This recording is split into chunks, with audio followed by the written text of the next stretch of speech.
already. Yeah. Yeah. Can you send me the link of the YouTube channel, please? But yes, it's interesting. That's true. Good morning, everyone. I hope you had a nice evening. I'm happy to see you all back here on time. Yes. We're only half an hour after it started, but you know, we're flexible Sunday morning because that's just how radical we pirates are. With that, I'm thrilled to open the meeting again. Our first business of the day will be things we didn't get around to finish last day, which is applications of members. So we're opening up the agenda topic of applications of members. And I've been informed that there has been no new applications for members. That's good. So I suggest that if no one objects, we close the agenda topic of applications of members. I find that we close that topic.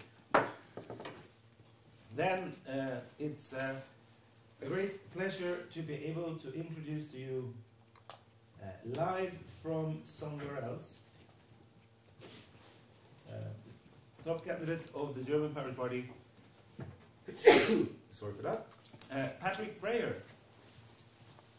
Yay! Hello, Patrick. Hello. Good morning. Guten Morgen. Thank you so much for giving me the opportunity to Can you be given bigger? And Yeah. more louder, please. And louder too. Louder. Can you hear me all right? We're trying to turn up the volume. Maybe you will have to shout. But No. We will turn up the volume. Okay. Now it's good. Okay. Is this any better? Alright, let's start. Thanks very much for giving me the opportunity, and especially as I've heard that it's dark in Iceland at the moment, probably gives you trouble to wake up really in the morning. So thank you very much for having me, and also my congratulations to the new board. I think you've chosen wisely and well. My warm congratulations to the new board. As the top candidate to the Germany's list, I'm hoping to succeed Julian next year in the European, and that's why I would like to take the opportunity to introduce myself, so you can learn a little about myself, and hopefully we'll work well together in the campaign and afterwards in Parliament. I'm a lawyer by profession, which somewhat helps reading legal texts and attacking them, and I've been a privacy activist for a long time in the civil liberties movement, and I specialize in privacy litigation, not professionally, but as public, so to speak. So in court, I have successfully contested the first German law on data retention, and a law on government access to subscriber data, including passwords. In the European Court of Justice, I have sued for internet service privacy. You may have heard of the case on the protection of IP addresses. The court decided that IP addresses come under data protection law, and there was also a successful action on public access to documents. The court ruled in 2017 in my favor that the Commission had to hand over documents it submitted to the court, and also it received from the court. And they're all pending, but I won't go into these right now.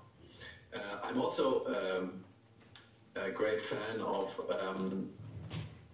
participation and direct democracy. I'm the spokesperson for two regional referendum initiatives, one on citizen participation and another one on banning fracking in the state that I'm living in. And also I have been a member of the regional state parliament here for 5 years, and also president of the group of the Pirate Party members of parliament. There were 6 here, and we were elected from 2012 to 2017. Well, as to the EU elections, that Europe needs digital freedom fighters more urgently than ever, because other parties are simply committed to completely different priorities, and also they fail again and again when it comes to protecting digital human rights. For example, the vote on copyright reform, upload filters, etc. Half of the Green Party members from Germany actually voted in favor of upload filters, which I think is just unsupportable. And that goes to show that there is no other party that can match our fighting for human rights in the digital era. And Julia is an incredibly influential deputy in Brussels right now. She's, so to speak, Europe's internet expert par excellence. So it is largely thanks to her that the Save Your Internet campaign is so large and so successful, that so many corporations and organizations have joined it.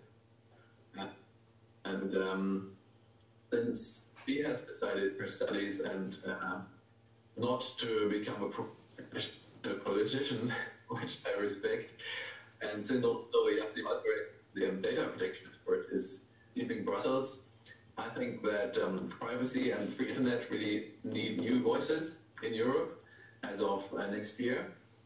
So fighting for human rights in the digital area is really the gap we will need to fill from next year on. And make no mistake, there is a police industrial working hard on a full attack on privacy, really, considering what's on Brussels' agenda. For example, they propose to make fingerprinting compulsory for all identity card holders in the EU.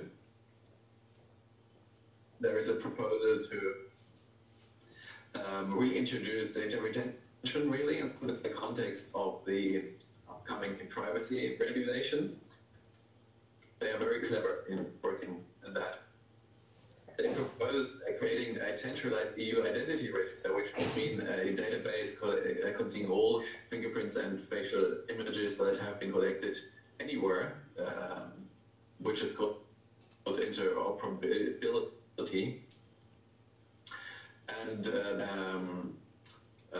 a research project on developing lie detectors that are to be employed when people want to enter the EU.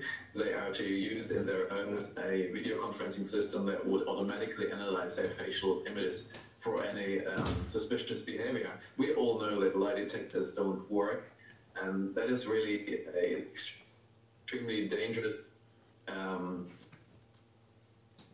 development, because it discriminates people, and it really would result in a general suspicion against all citizens, where citizens should of the government and not the other way around.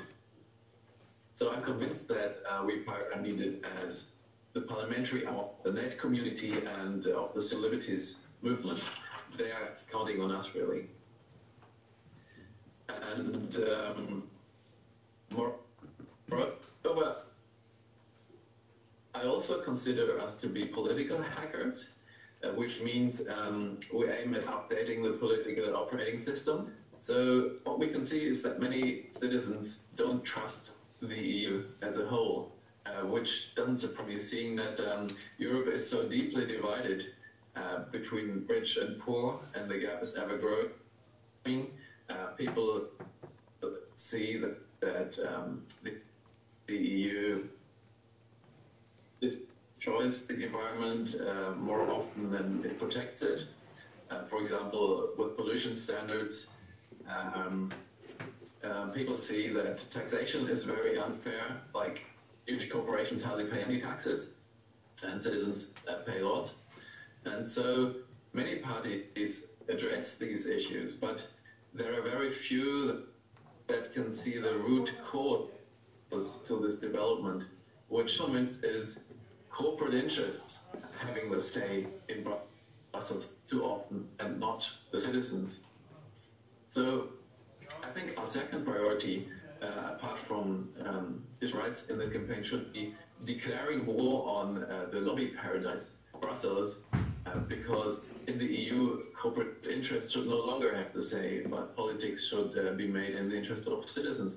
And that means, you know, a cutback on backroom deals because they favor violence and corruption, make those trials transparent as Julia is doing. We need lobby transparency. We need clear rules against conflicts of interests in the EU. We need digital citizen participation, and we also need direct democracy at an EU level, so that if the EU decides on something like introducing upload filters, people can call a referendum on that and stop it, and that needs to be made possible. So I think unless we change the rules, the games won't go in our favor. And that is something that we pirates understand, and that other parties, well, on issues only, don't understand the importance of the operating system of the political party. We are working on proposals and solutions of how that could be done, doing hard work on the common European elections program, and it will focus on how to achieve these goals. And as to the German campaign, in after lots of work, we have prevented the government from reintroducing an electoral threshold, and it will be possible to be elected here, you know, with only half of the vote, as it was last time round. But this might be the last elections where this is possible, so we should use the chance. It's definitely working in our favor is Julia's work at Brussels, which is just excellent and the best advertisement we could hope for. But on the other hand, in recent elections, we've achieved only about 0.4% of the vote, even fall short of what's needed. There is lots of competitions in the EU elections with new parties and lots of small parties running for the election. The German pirate is receiving little media reporting and attention. There is no professional organization running our election campaign, and also too few pirates are involved in the campaign. We haven't been at positions, and therefore I think I'd love to use whatever you come up with, for example, translate websites or text, images, etc., that you use in the context of your campaigns. And I think this is a wonderful opportunity to cooperate and run up to the elections and afterwards. So I'm sure that the struggle is worth it, because Europe does need a strong voice of human rights, of anti-corruption, and containing lobbying. And what I'm looking forward to most is really working with a pirate team of members of parliament, seeing that our friends from the Czech Republic are so strong. And you know, the projection says that there might be 4 pirate party members of the European Parliament next year, and that would be a team as strong as it has never been. So that's such a huge opportunity for us. And considering the state of digital revolution and also the ignorance of other parties, look at Axel Voss and others, we are so urgently needed as digital freedom fighters in Europe and beyond. And I look forward to you this wonderful opportunity. And thank you for your attention.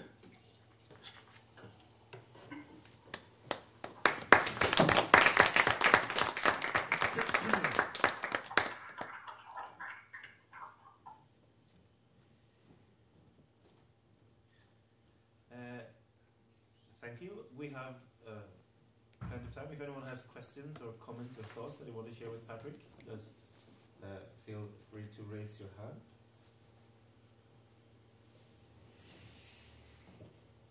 Okay, then Patrick, thank you for your contribution. You're of course more than welcome to hang around and listen in to our talks during the day. And we will continue with the agenda. Thank you. I will, thank you. Bye. Thank you. Have a good day. Okay, then we are going back to the agenda.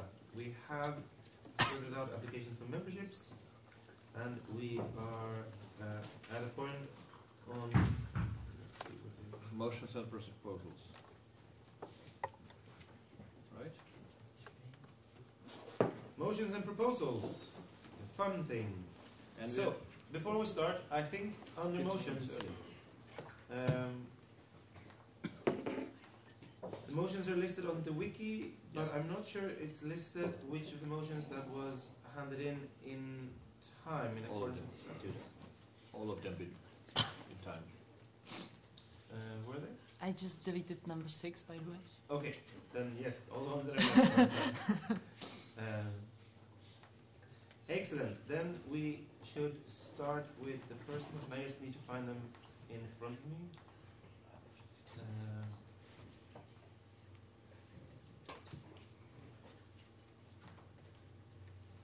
Let's see.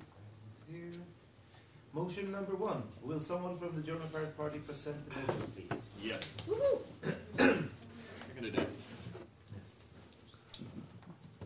I know it's dark outside and you're in Iceland and we're only half here, so I thought Fine. It's a Yes. Hello. motion number 1. Maybe the people who present the proposals can sing it Sing it. Ooh. or rhyme it. There shall be the forward after that. Yeah.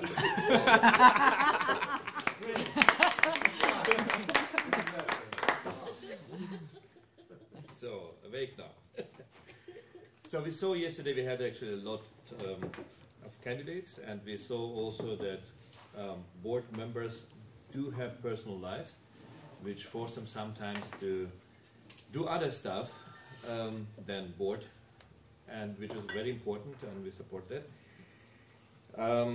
So we have this system of alternate board members at the PPI, introduced something like 4 years ago, and we think that is a successful experiment which have proven themselves.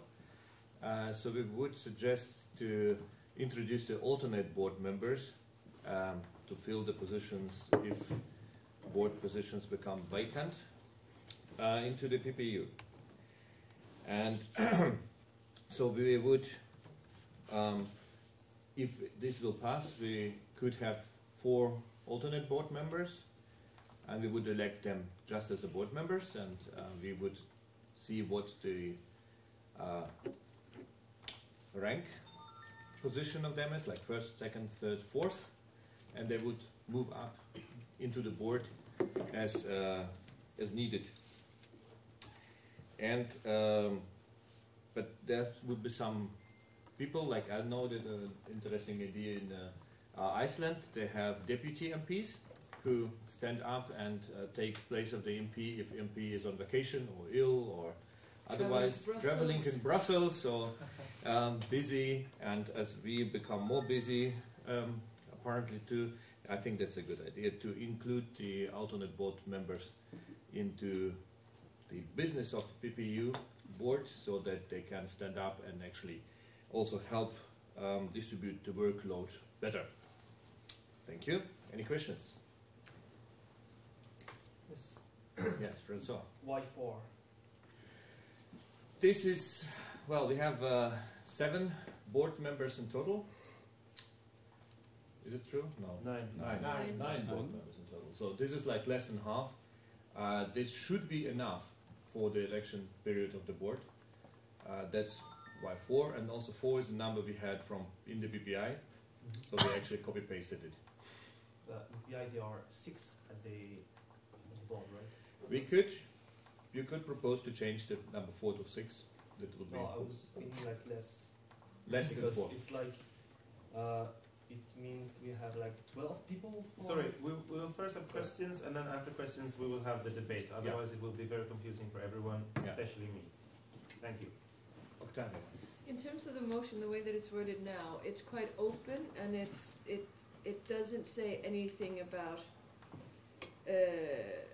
So what I'm asking is the way in which you say it's determined by approval voting. Yes. Would that be in a process by itself? Will it be per seat?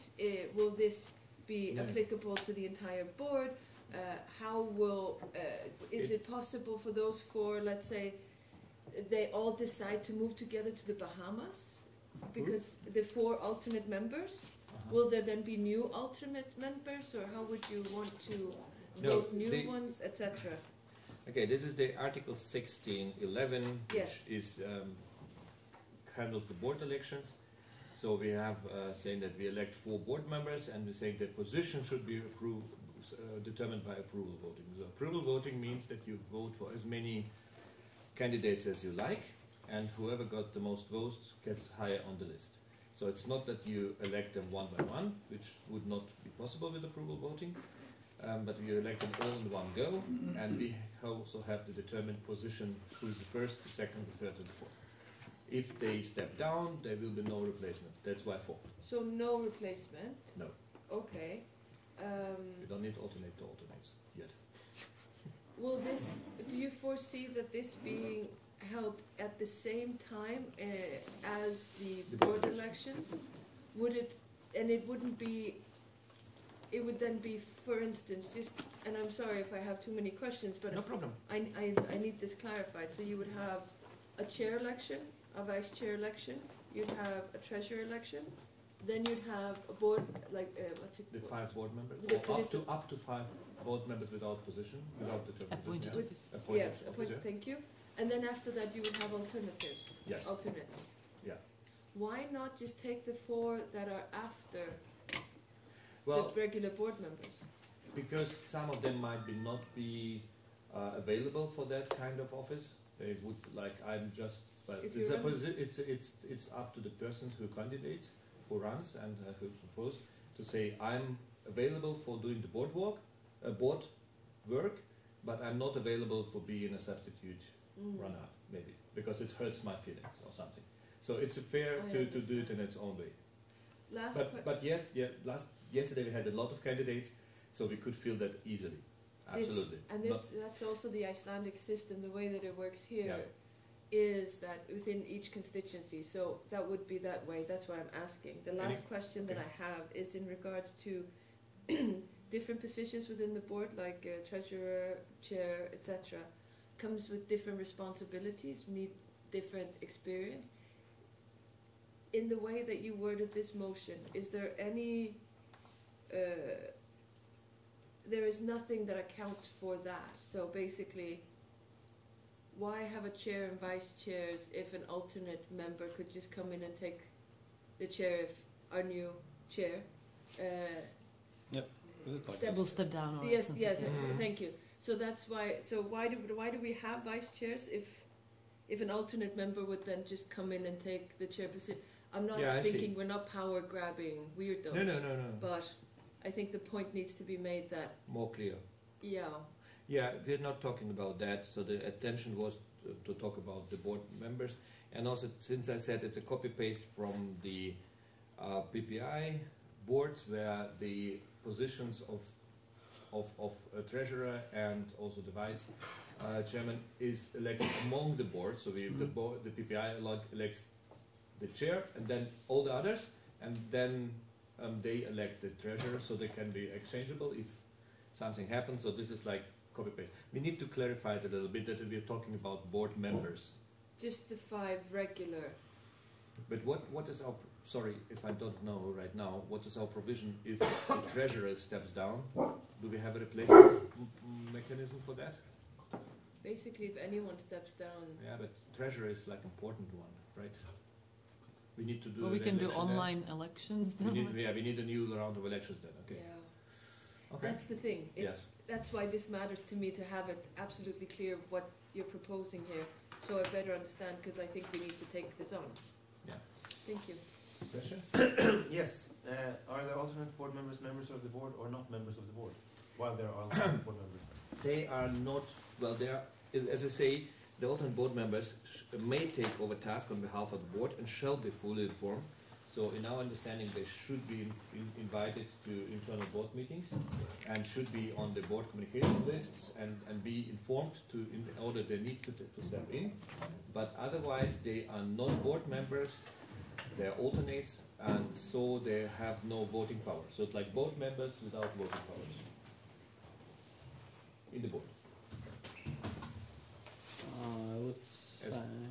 SPPI handles it in their rules of procedure with the board. They say if there are not enough, if not all board members attending, then any alternates get the voting rights elevated at that time. Just a comment on that point.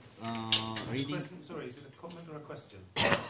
Maybe both. Like because comments we're keeping to the debate afterwards. Now it's questions on the proposal for clarifications. And then when that's done, we do all the comments. if I can rephrase it as a comment. Question. Question. We're questioning now. If you want to have these alternate board members being members of the board, wouldn't you rather change Article 16, paragraph 1 of the statutes that is saying the board consists of 1 chairperson, 2 vice chairpersons, 1 treasurer, and up to 5 board members? Because then it should be probably written here. No, we don't want them to be full board members. We think that the committee of 9 people is already quite big, and if they will be more than that, then it will be more difficult to find decisions. Mm-hmm.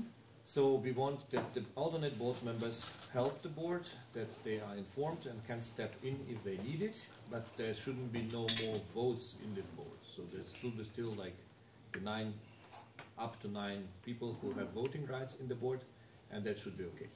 So the alternate board members are a reserve board members, but are not part of the not official part of the board, like with voting rights. Yeah. Any other questions? Okay. Thank you very much. Is there a question? Yeah, yes, one question. Do they have voice in board as well? Yes, in my understanding they should. Well, since they should be invited to the board meetings and also included in the board communications, so in order to be informed, you need to able to ask questions, and so they should be able to speak.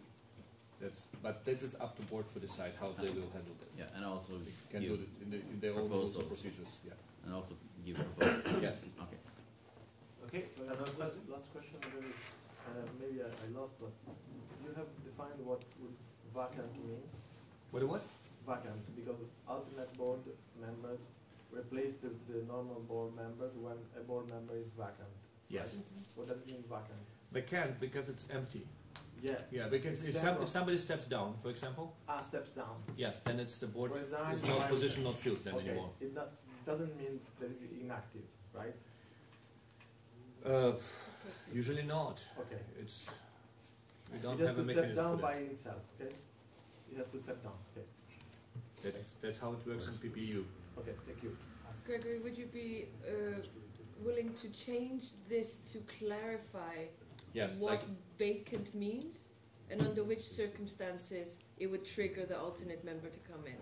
Because if not super clear, I could see issues there. Well, right now vacant means somebody has stepped down or died. Those two things. Yes. So okay. That's the only things that right now. You'd be open to just clarifying that. If you want to, do you want to clarify that or you want to broaden it? Like somebody is inactive for. It's your motion, so. Our motion is that if it's somebody stepped down or have died. I don't find that to be clear in the text right now, so I was just. Okay. That's discussion, and the question has been answered. Is there any other questions? Nicholas. Just legislatively, technically, you propose to introduce paragraph 11 to the Article 16. Yes, I hope if that's correct. I look to the current version of statutes, I see only 9 paragraphs in this article. Is there something I don't know about, like number 10, or is it just like typo? It's probably a typo. Okay then. Maybe it's 11:16. Any 11 other seconds. questions? Okay, then I thank Gregory for the presentation, and we'll open up the list for discussions. Yeah, I'm coming back to my place. Just So if you want to talk about this motion, feel free to. so it's a raise your typo. hand, Sorry, I will put so you we on the changed list. that. Okay. I'm going to talk about it myself, but if there's anyone else who wants to discuss it, well then I'll start. There was no question from. There was no question from remote, right? So just checking.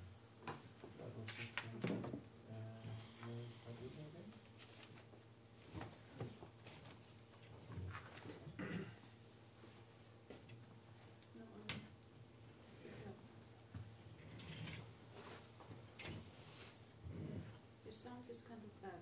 But that's not, no, there's no questions there now. Okay, Alessandro, feel free to go first. Yes, thank you very much. The question is related to my last question, because I feel that it's good to be something like a second one that can come in through if something like some position like treasurer is missing. But I don't think that we need to do immediately to switch immediately, and we can just open a new election immediately and re-elect a new one if somebody dies or just about. That's why I'm asking what about the vacant position, because I would be much more interested if somebody, for his own reason, just miss for 6 months or 10 months, and then okay, we don't need anybody just to set up, but we have just a replacement a running replacement, somebody that follows everything and can continue the work with him. That's my position. So maybe if could be, because if somebody dies, we just re-elect, or just, this is my my thoughts. Okay, it's me and then it's Gregory, and I will actually answer that, but I will answer it from up here. So, I understand the intent of the motion. There's a lot of organizations that have alternate board members. I think that text, if we want alternate board members, need to be tweaked to better fit with our other statutes. Sure. That Article 17 that talks about the election of the board needs to be changed so that this is included in the election of the board. Article 16.1 needs to be changed so that it states, and I think this is the best phrase, that they are members of the board but without votes. Because then they are entitled to be present at board meetings and so on. It also needs to think about how this relates to the fact that we have 0 to 1 board members without a title. Because with the current become a vacant, it's not certain. If you elect 5 people at a council meeting and one of them steps down, you still fulfill the criteria to have 0 to 5. And therefore, you might or might not think that there's an empty seat that an alternate board member should take. And that would have to be clarified. In general, though, I would not support this from a very simple reason. Most organizations that have alternate board members have them because a vacancy can last a year, or in organizations with long mandates, 2 years, 3 years. For us, our statutes already say that if there's a vacancy on the board, the next council meeting, and we can have as many as we want every year, elects someone to fill that seat. That's in our current statutes. It's also solving a non-problem, because we very rarely have had board members who've stepped down. We have had board members who has taken a long hiatus or an extended leave of absence from meetings, but very few step down. And unless you have a mechanism where you expel people from the board from not showing up, then alternate board members would not be able to step in. And if you want to expel someone from the board, that should be done by the council and not by the board itself. So once again, I think the solution to the problem that you're trying to address is better addressed by making sure that it's easy for us to have multiple council meetings so that we can remove board members that are inactive and replace them with new active board members. And I think that is an organizational and cultural shift that we need to adopt in the organization rather than a shift in the statutes. Thank you. Gregory is next. So we did. Thank you, Alessandro, for your input. The point is, you said we just can re-elect. It's not that easy as I think. The statute says that in case of resignation or dismissal of a board member, an election to replace the member will take at the following ordinary council meeting. So, but at the same time we have this, an election of the board must take place at the first council meeting of the year. So that's why we usually, or before that we didn't have council meetings more than once a year. So, and if, for example, somebody will, from the new elected board, will step down or something will happen with them in the next months, we will have, we cannot make a by-election in January, because if that will be a regular council meeting, we will need to elect the whole board, which we don't want right now. So that's why we are talking about that having in January not a council meeting by a council convention or council gathering or whatever, without calling it a council meeting. So in theory you're right, but in practice we will like an easy way to by-elect people, and also it could take a significant more time than you imagine. I agree with comments of Matthias that this current state of proposal doesn't fit too well the current statutes. It needs to be fixed, and we're thinking about how to do it. Maybe do it now or whatever. So it's not decided yet. We would be interested in hearing more opinion of the people if this is an avenue that we need, that we want as a council want to pursue and fix it and introduce it. So should we put in more work in it or not? So it's like, what's like the straw poll? So who is thinking that having alternate board members is a good idea or not? Thank you. As a chair, I would suggest that when the discussion is done, we can do that straw poll. Yeah. Then. Sure. Okay, Octa. I think it's, I mean, and I thank the German Pirates for bringing this up. I think it's a very important conversation to have. And thank you, Mob, because it's right, it is in the statutes that what I'm thinking is there's nothing hindering us in having a new council meeting early in the year, and then, you know, in January, February, whatever, what's the date again? When were we meeting? 9 February. Yeah. In Luxembourg, it doesn't have to be a big deal, right? And then that council will be able to sit, because I guess technically now, the council that just got, the board that just got elected yesterday is the board for this year, isn't it? So yes, actually, yes. Yes, the 2018 board. Yes. And because we're so late in the year anyway, I don't know. What I'm thinking is that, to me, that would make sense, because I think what we need to address is, of course, inactivity, possible death, or members stepping down. I think, so there are two, I'm very ineloquent right now. There are two parts that I want to address here. The first one is, to me, I'm getting a sense that we're also trying perhaps to fix a problem of the past.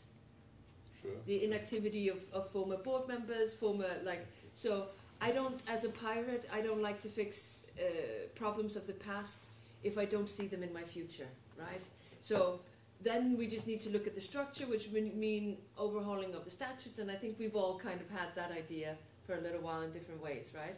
I would see that having a council meeting in itself to look through that. So are we fixing a problem of the past is, I guess, the rhetorical question, number one. Number two, wouldn't this just be fixed by us having a online, cheaper than Reykjavík, right, a council meeting in the beginning of the year, and allow that board then to sit for the entirety of the year? That would also allow us to have much more council meetings. I would like, and it's not that I'm trying to be needy or clingy, but I want us to meet more, right? I want us to engage more.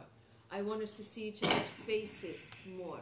I think if we are going to do these things that we say we're going to do, also post-elections, we need to invest in this and timing each other. So, yes, I think what I'm saying, if you, my personal thought, or my thoughts on this is, I think that would be a good solution for us to have that council meeting. That would then allow us to do what Mob was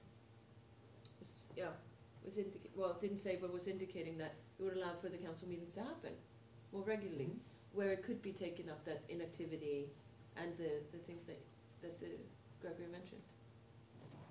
Okay, thank you. Nicholas? Well, when we are dealing with the statutes, I searched to the statutes of PPI, and there is one important part, yes.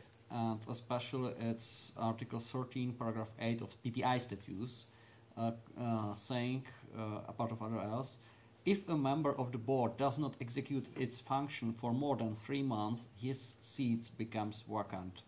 That's probably the answer, how to get to the vacant seats previously. And just a comment from, for our statutes, like the PPEU,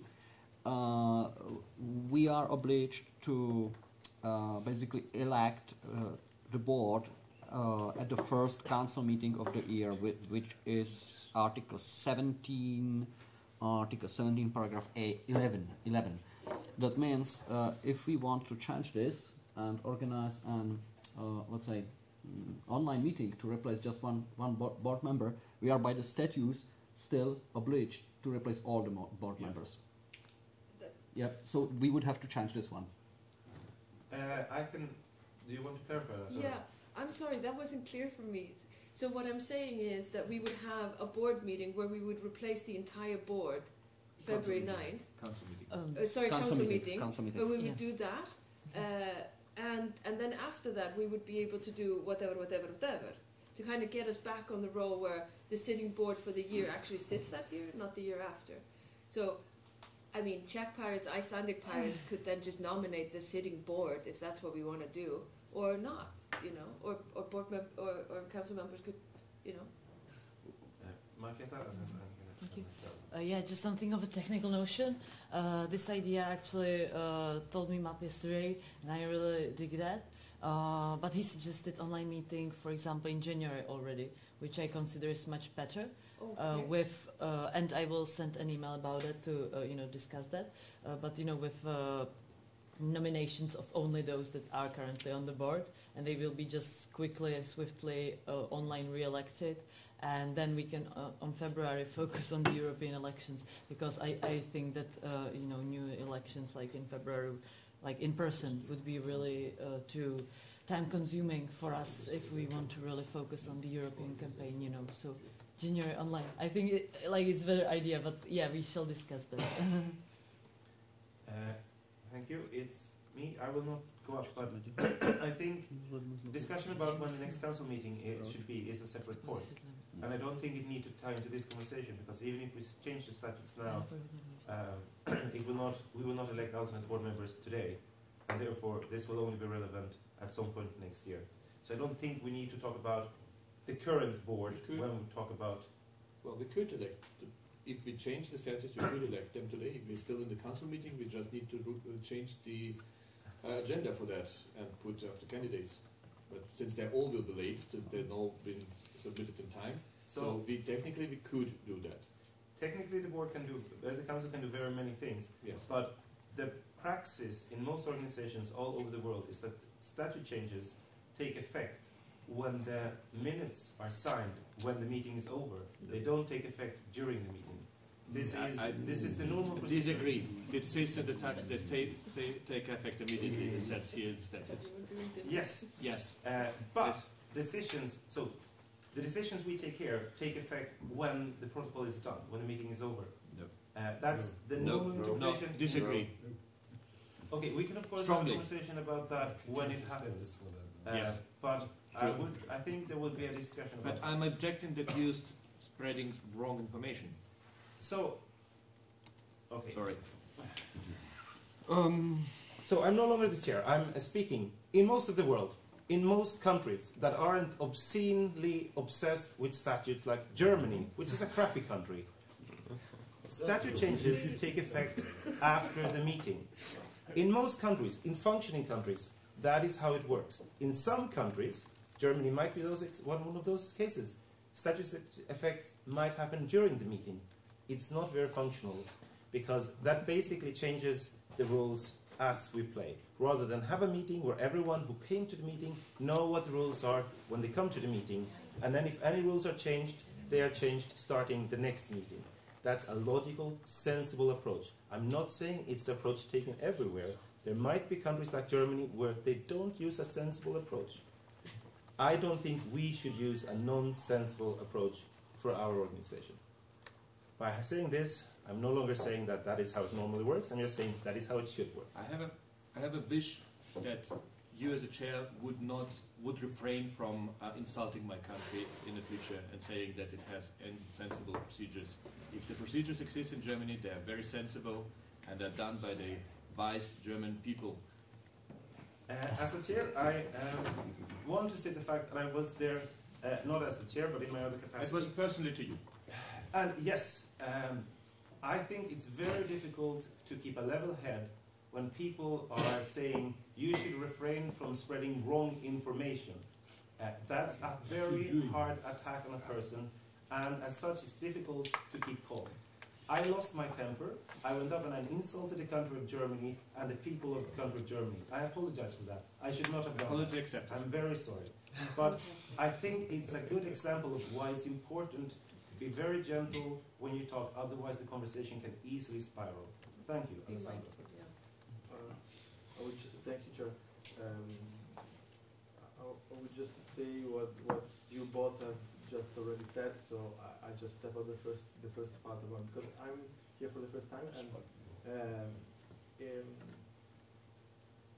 it's great to be together, and but it's not great to see when and to stand to see somebody say like Germany or like so, because I like you all.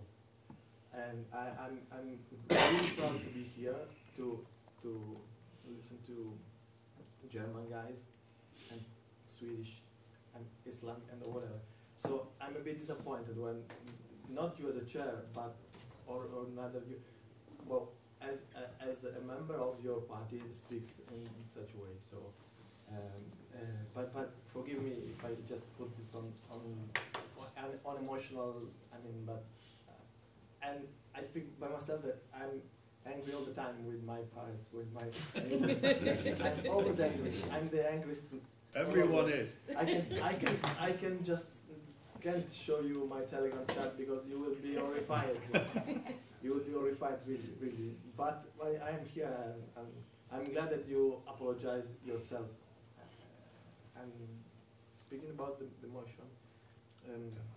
Now, thank you, Gregory, for your clarification, because I understood the intent, and I agree with the intent. But I absolutely agree with Ottavia that if the problem is that if one step out and resign or die, we have to re-elect the board, I would prefer to first to be maybe more flexible, maybe change the status that we just re-elect the person. If the treasurer step down, we need a treasurer immediately. Not the board immediately. So just re-elect the treasurer. We can think about it. No, I'm sorry, I'm just finished. And also I agree, I strongly agree, that online meetings are perfect. Everybody online is perfect. But I mean, council meeting, nothing replaces face-to-face conversation, even 2 minutes. 2 minutes. I'm here for the very first time, and I will be there in Luxembourg and there again, because I know that there's a huge value. So that's all. Magnus, and then I'm on the list. Yeah, I do see the need of re-electing or electing a treasurer that has been stepped down, because that's the only one that we don't have any sort of redundancy for. But I don't see that it's needed to have 4 people standing on the side just waiting for someone to step down. And I also see a practical issue that could occur when they pretty much have the same rights when it comes to discussions and suggestions in the board because that means that we will not be 9 people trying to find a solution to the issues that we are dealing with, but we will actually be 13 people in general discussing. And sometimes it's good to be many, sometimes it's good to be fewer to find reasonable solutions. So I would not see that this is a good motion as it is right now. Thank you. Thank you. Back to the motion. I think there's some confusion about the statutes. In our statutes, at the first council meeting every year, we always elect the entire board. Must. We must. That's how the statutes work. It's basically, we could have called that a general assembly and every other council meeting an extra general assembly if we wanted. But in the statutes, it's called the first council meeting. Think of it with a capital F. Every other council meeting, we can elect any vacant position that is on the board. That is our current statutes. So at any given time during the year, we can fill 1 seat, with exception if someone steps down at the end of the year, then at the first council meeting next year, that seat will be filled when we elect the entire board anyways. So that is basically how the statutes are functioning right now. I absolutely for. I'm sorry. Anyone else who wants to make a question? I think the very most reasonable solution when we are speaking about when the statutes statute changes takes place would be to add some transitional statement, like either it starts from when the statute changes is registered on the Ministry of Internal Affairs of Luxembourg, or where it has to be, or other way around, it starts just after it is approved. I would clarify it already in the motion. That would be, from my point of view, the best solution how to avoid this discussion, because in the rules of procedure I can't see anything which would address this problem, and in the statutes I don't see anything which would force us to use either German law or Luxembourgish or whichever one we would like to use to decide this discussion.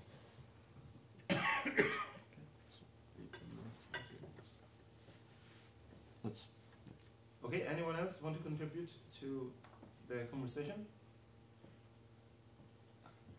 Okay. I would ask for a straw poll. Oh yes. So there was a suggestion about a straw poll, and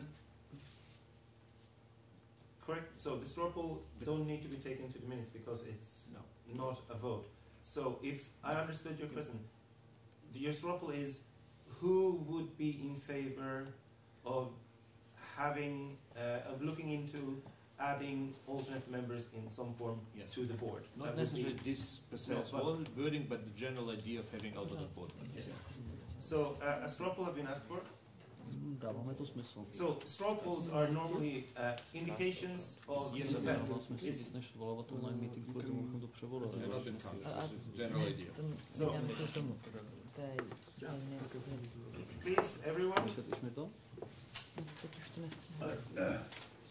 Everyone. So straw polls are general expression of intent, and they are not binding. They're just to show the will of the meeting, so that we get an impression of what the room thinks. Yes.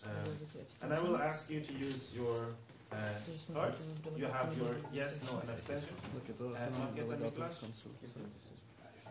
If there's something very important, we can pause the meeting, but I'm not really able to talk while you talk. Oh, sorry. It's kind of fast, because we need to discuss how we want to vote. Yeah. I know it's just a straw poll, but still, it's kind of important to us. Yeah. My suggestion is that if you don't have an answer, you abstain. But of course, if you need to discuss, you can always ask us to take a pause for the meeting, and then if the room decides on that, we can take a pause. But we can't proceed while you are talking. Okay, so just for the clarification, what we are voting on? So basically, this is not a vote. We are showing if our intent, and the question is... Intent of what? Having the debate. No. Continue. So, please listen up. He's trying to tell you.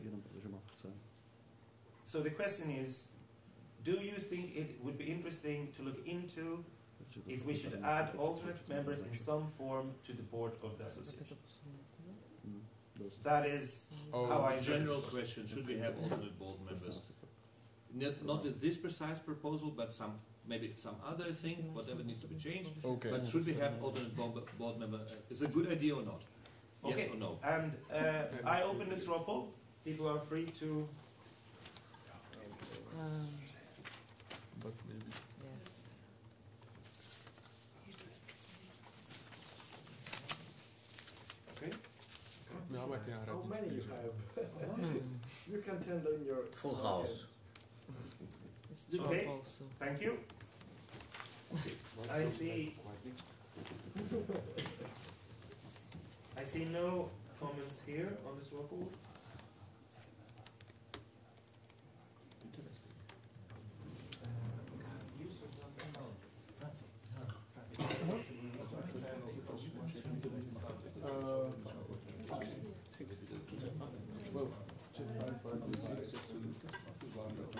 Okay, thank you. Okay,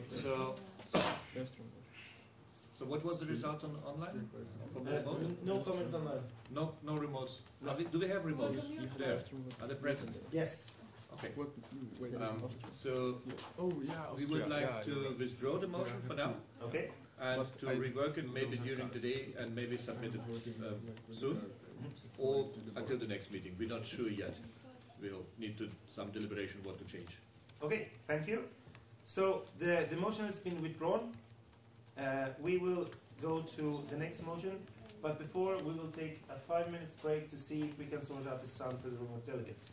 So everyone, we will adjourn the meeting for 5 minutes and then we will resume.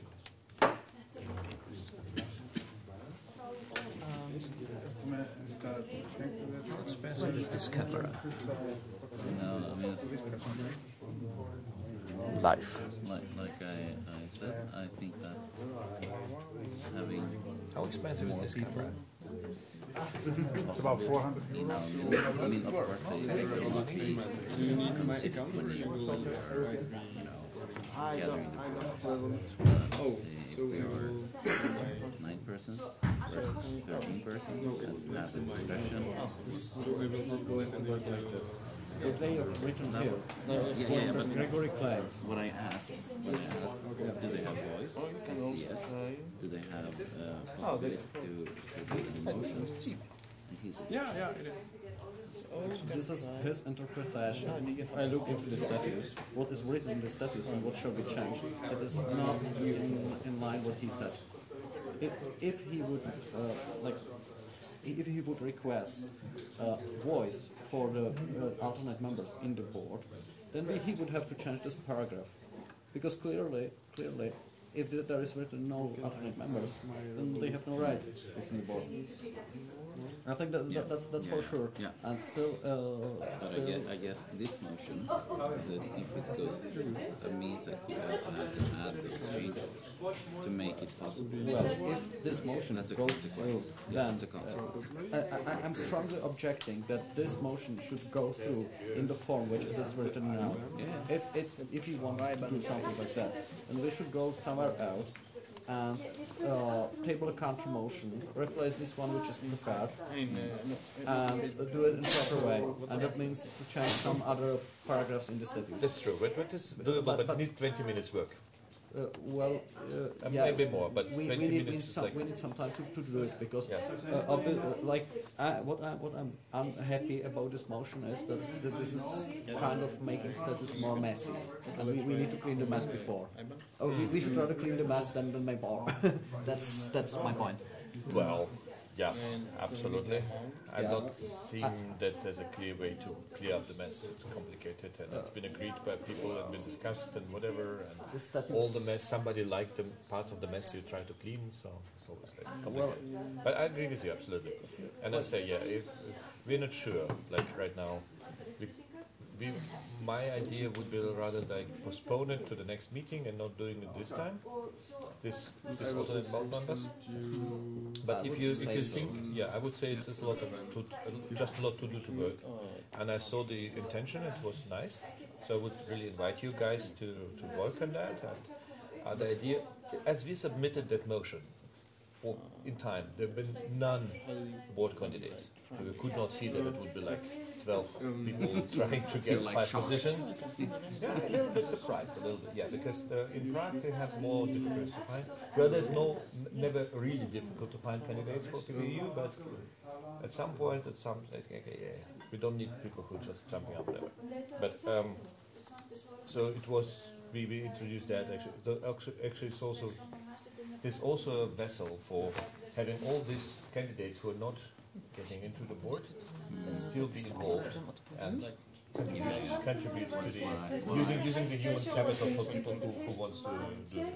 Absolutely. What I see is that we are indirectly increasing the board to 13 members. No. We are.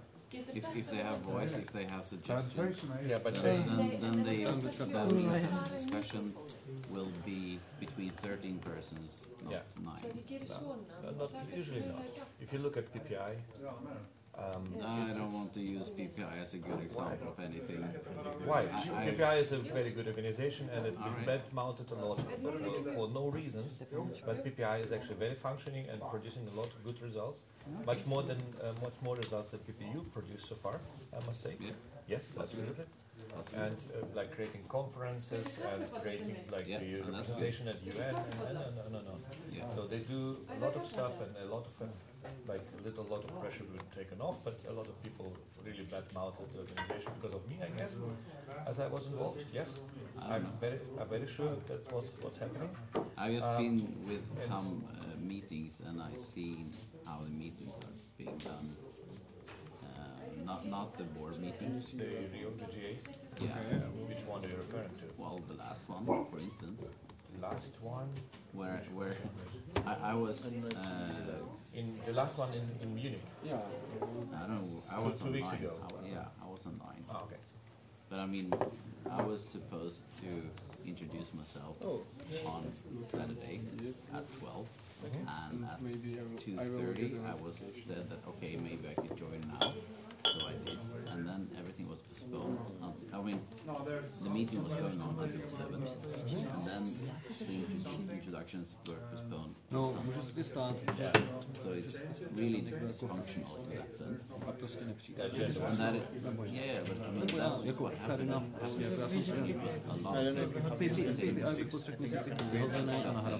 You know. Mimo jako, jo, to se prostě stane, že rozpadá manželství a prostě nechceš po večeru na meeting. Jestli já to chci, to rok, ale jo, byl to rok, ano, musím to řešit. Ano, strávil jsem to poměrně jakoby divným způsobem. Já tě chápu. Ty to víš, že to musím řešit. Reasonably sized.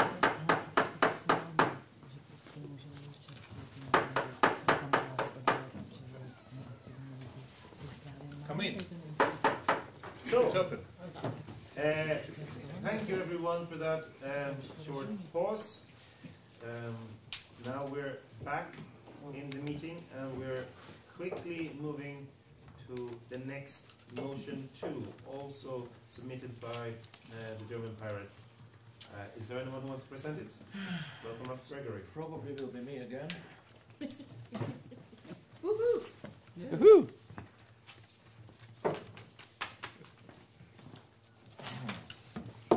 I will not sing this one. Next, I will sing for you next. Okay, good. I will not sing this. So the section, the motion 2 is very technical, and it basically replaces Belgium to Luxembourg, because we are now registered in Luxembourg, so we don't need to do Belgium business and be well wherever it has Belgium in the status, we're replacing with Luxembourg now. Questions? Thank you very much. I would suggest proceed to voting directly. Anyone who wants to comment on this proposal? Okay, then I think we are ready to go to vote. Yeah, I would be interested. So I will ask you. Yes. So who voted? People by people, and then we'll vote.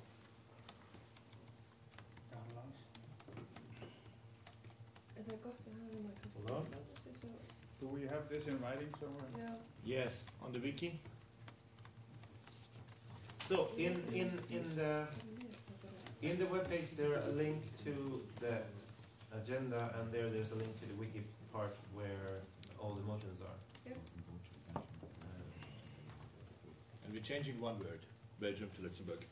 Yes, this is in Article 4C. The only change is that the word Belgium is replaced with the word Luxembourg. And this is a residue from the change when we changed a lot of things from Belgium to Luxembourg, and clearly we didn't change everything. Yes. We are voting on motion 2, and I open up for votes. Please indicate your votes.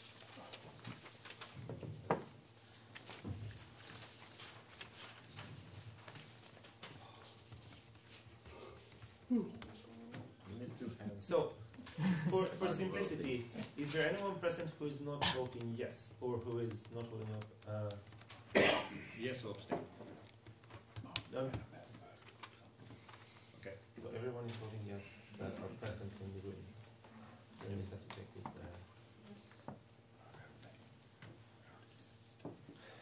Okay. Thank you. Does it stand accepted?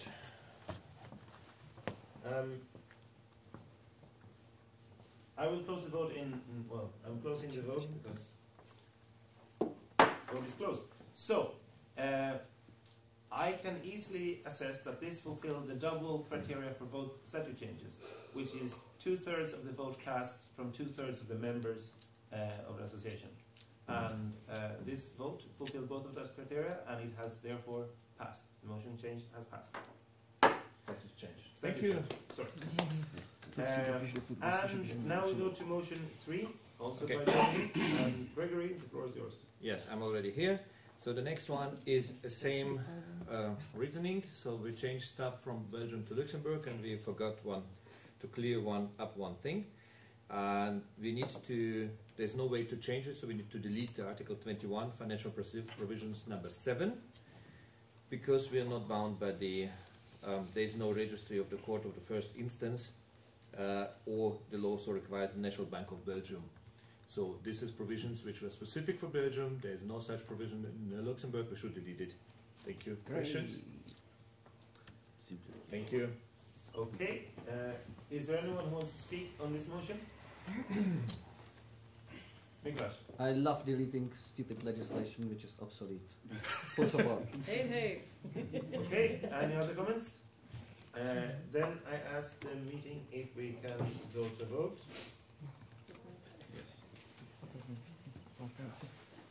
I find that we can go to vote, and I ask the delegates to vote on motion 3. Yay.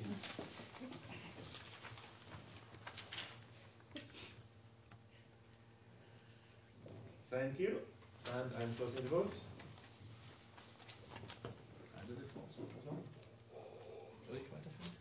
And I find that this motion has also filled the double criteria for statute changes, and the motion is passed.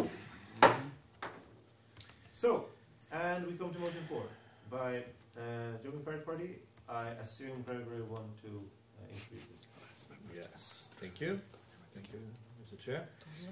So we were preparing the meeting, and we found that we do not have lay auditors, and we have not heard the lay auditors report.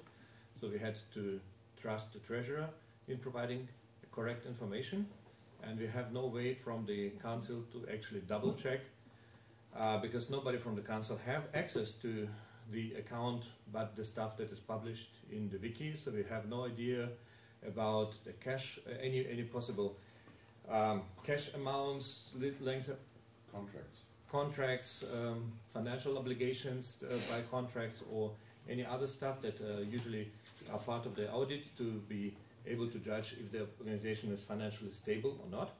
We have provisions in the statute for audit, but these are worded the way that we need to elect external auditor, company that do financial audit if we're required by law. We are not required by law right now because our revenue is way too small for doing that.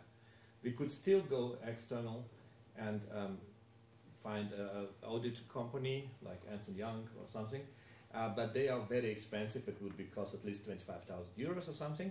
So we think that the way in between to have some oversight would be actually elect two or one or two internal auditors, lay auditors, that would, before the council meeting, would go over the accounts, actually double check all the contract, not all the accounts, but all the financial obligations, informations, everything is available, also the cash box and whatever we have.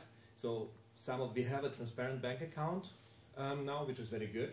Everybody can check the bank account, but bank accounts is only one small part of all the financial matters that have the association. So that's why I'm sure the Czech will disagree in their counter motion.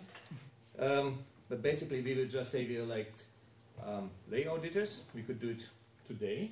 So the idea is actually, if we do it, we will find an auditor, and we do it in the same way as we would elect the external auditor. So we say the regulation of Article 23.2 and 2 and 3 applied accordingly. So you could change that somewhere point.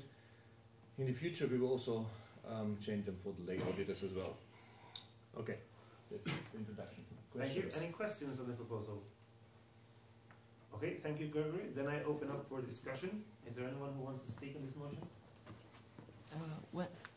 Counter motion. I would like to ask when I'm supposed to read the counter motion. Sorry, yes, there has been a counter proposal from Czech Pirates.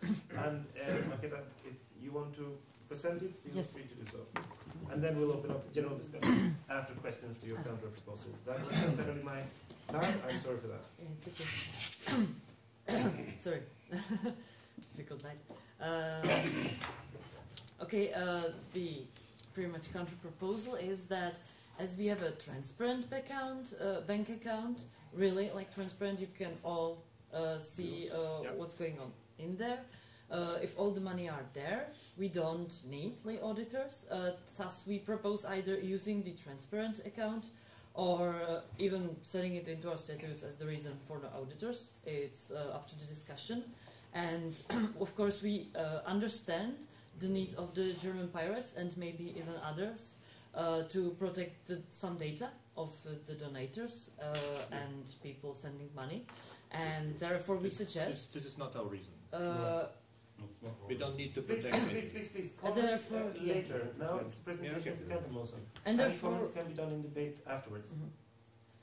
We suggest that the German bank account will be used for collecting money from those that don't want to be visible in the transparent accounting, and they will these payments will be processed into a bundle and sent once upon a set period of time to the transparent account. And the payments on the German account, of course, could be audited somehow, but that's up to the German pirates then. Any questions? Yes. Why do you think that lay auditor have anything to do with transparent account? Well, you said it yourself. Like it's because lay auditors check everything that's inside. But if you see it, you don't need it. Like. Okay. Sorry. There's another question there, then there's a question there, and then I have a question, yeah. How do you find lay auditing for an organization like the PPU, which might have at least, for example, 10 bank accounts, 1 million bookings a year, 50,000 contracts a year? How would you define lay auditing for such an organization? May I delegate the answer to Mikuláš? Or just say that that answer can be answered in the debate later on. Oh, okay. It might be answered later then, because I don't have definition for lay auditors. our proposal is the result of our internal discussion within several people in the Czech Pirates, and I'm now just the messenger, sorry. So I really apologize, but I don't see into it that much so that I can answer you properly. Thanks for understanding. Okay, Otto had a question? Yeah, I was just wondering, so I may have understood it not correctly, but we're talking about, and the only thing I can refer to is the way the Icelandic pirates do it, which is there are two people called lay auditors, which interesting. A good idea. We should copy that. No, which are independent of whatever body, so we have to have it for each constituency, but they're not external as in a company like KPMG. They are pirates, but they're just like, it's the arm's length approach, right? Are you, which is necessary, like if you're deep in something, like it's a very piratey thing. Your suggestion here is to not have. Thank you for your commentary. It's beautiful Germans, but I would please have a little bit of time to be able to formulate it myself. Thank you. So your suggestion here is to not have those, neither internally within the pirate movements, nor externally. As I understood it in our discussions, right. There is no need for these people in case your bank accounts and accounting is transparent. And I suppose that Icelandic pirates don't have a transparent bank account because I think the banks here don't provide that.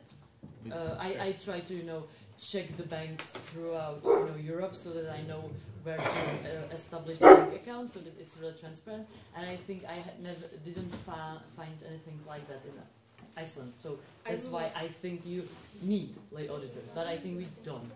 I will refer the rest of my questions then to the debate. Okay, Yep. so thank you.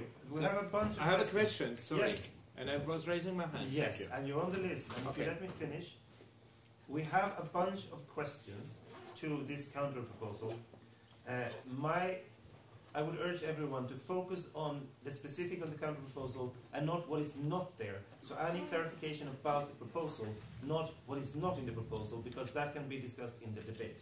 So currently we have Gregory, Tony, and Murder asking questions on this proposal. Sorry, Gregory, Miklas, Tony, Murder, that was the order. Questions or you can questions to these proposals only for clarifications. If you want to talk in the debate, you have to be in the debate, which is after questions to this. Not to start. Okay. Sorry, to be clear. So this is so that everyone understands the proposal, and then we will have the debate. So Gregory had a question to the proposal. I have a question to the proposal, to the counter proposal. So as I understood, you're not suggesting to get rid of whole audit. So so your suggestion is basic. Understand it correctly? That your suggestion is basically vote no to the German proposal. And if so, why is it a counter proposal and not just a debate that you said vote no, we find it's not a good solution? Because what you're proposing, if we agree to your proposal, what will be changed in the statutes? That was up to discussion actually. I probably written it down badly. Sorry about that. Okay. This is just a statement of council. It's a statement, so it's not should be approved. It's not just no negative vote. Okay. But obviously it is contradicting proposal to yours. It's not a proposal. Okay, Tony had a question. Sorry. You can take that into discussion. Tony actually, I wanted to debate, so you can. I'll put you in the debate. Mulder had a question. Mulder's just. I'll move him to the debate. He will have to have his question there. Is there any other questions to the proposal from the Czech Pirates? Then we thank Maketa, and then we have. So Maketa, feel free to go down, and then we have the list for debates. And currently, people who put up on that list is Gregory, me, Miklas, Tony, and Mulder. If anyone else wants to be an Octa, I'll be added there. Thank you. So Gregory, the floor is yours. And Alessandro, thank you.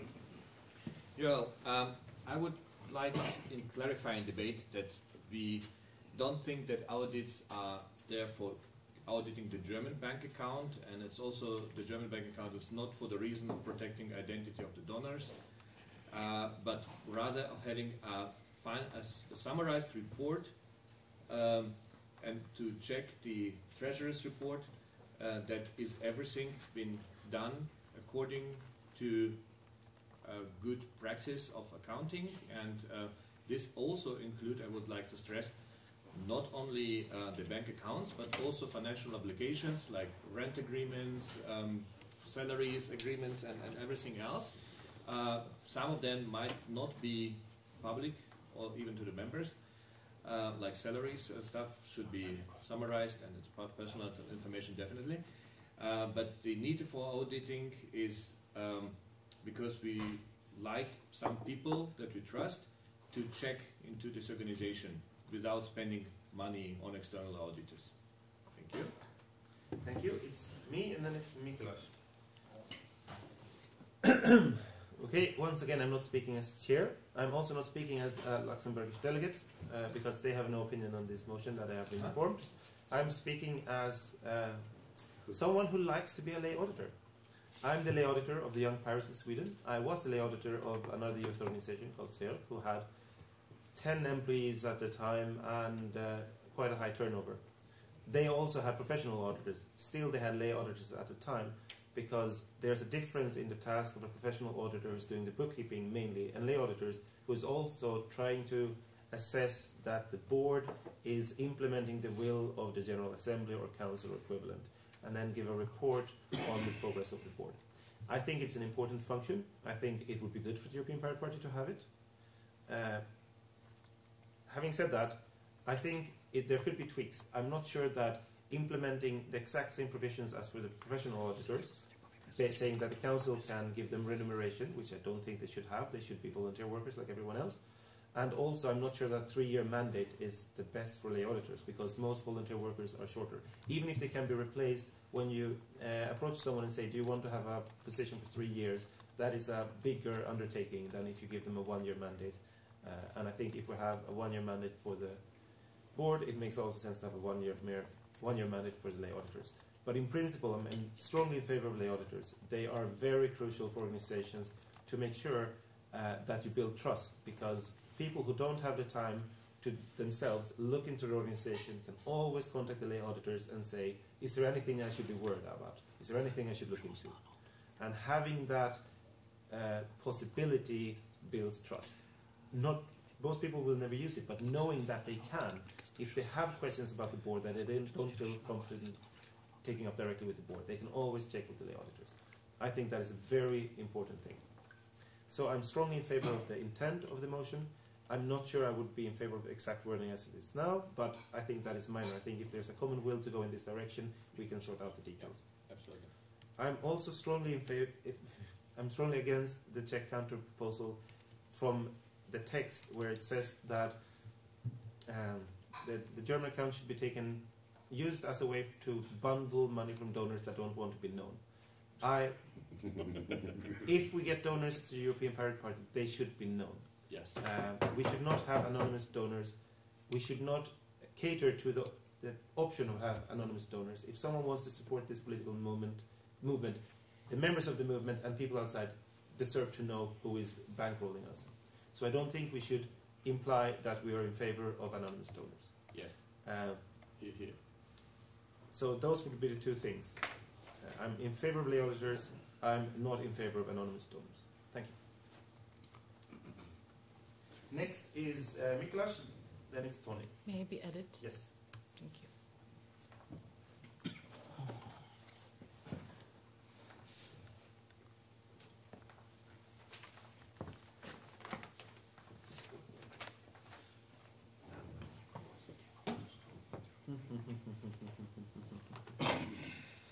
Okay, first of all, we have also lay auditors in the Czech Pirate Party, and I'm pretty much sure they are important, and I'm pretty much sure that we should support their work. That means for me as a board member, I'm obliged by, I think it's already in statutes, that I as a board member shall provide full cooperation to the lay auditors. What I have a problem actually with the PPU statutes currently, that there is no such obligation in the PPU statutes. Basically, well, the council can hire auditors, but the auditors have no special rights. Yeah, so this I think should be like clarified in the motion. what was our internal discussion and what obviously did not match the understanding, what is your intention, was that actually the organization is, and I will try to find it, Article 4, Paragraph 2, the association shall work as transparent as possible regarding the protection of personal data and the right to privacy of the people involved. This is basically what we are discussing all the time around the transparent account, whether the transparent account as such is protecting the personal data in the sense that it should. I would say, as we have this practice in Czech Pirate Party, which is compliant with Czech law, which is compliant with the European law, we certainly fulfill GDPR obligation and stuff like that. So this can work, and we can have this transparent account. We do it as well with the agreements or contracts we make. So all the contracts of our employees are published on the internet, which I think is good practice, and we should do it. What I certainly agree on is that these practices shall be controlled if they are, or these obligations shall be controlled if they are fulfilled. And for that purpose, it makes sense to have some sort of lay auditor. But it is not that way that you would really need to have a lay auditor to control the intransparent account, because we don't actually need intransparent accounts. That was our point, and we tried to word it into the statement of council, but actually it is not really necessary to state it by the council. What we really need is to find a way how to make it fully transparent, or as transparent as possible, and then to have someone who will check that it is really working like that, and for that purpose it would be reasonable to have lay auditors. Thank you. Then there's Fulmin. So the first thing I wanted to point out is that having a transparent bank account, which is one out of many bank accounts actually, is not necessarily a replacement for having proper accounting habits. And some books that are, even if it's the same information as having some accounting information organized in a spreadsheet or in accounting software, even if it's the same information, it's much more structured and easier to read. But anyway, the main point is that just because the information is there in a raw format doesn't mean that we shouldn't oblige one or two persons to actually look into it and check that it's okay. Just because the information is there doesn't mean that everything is okay. Someone should look at it. Yeah. Thank you. It's Motor and then Okta. Yeah, I just wanted to generally agree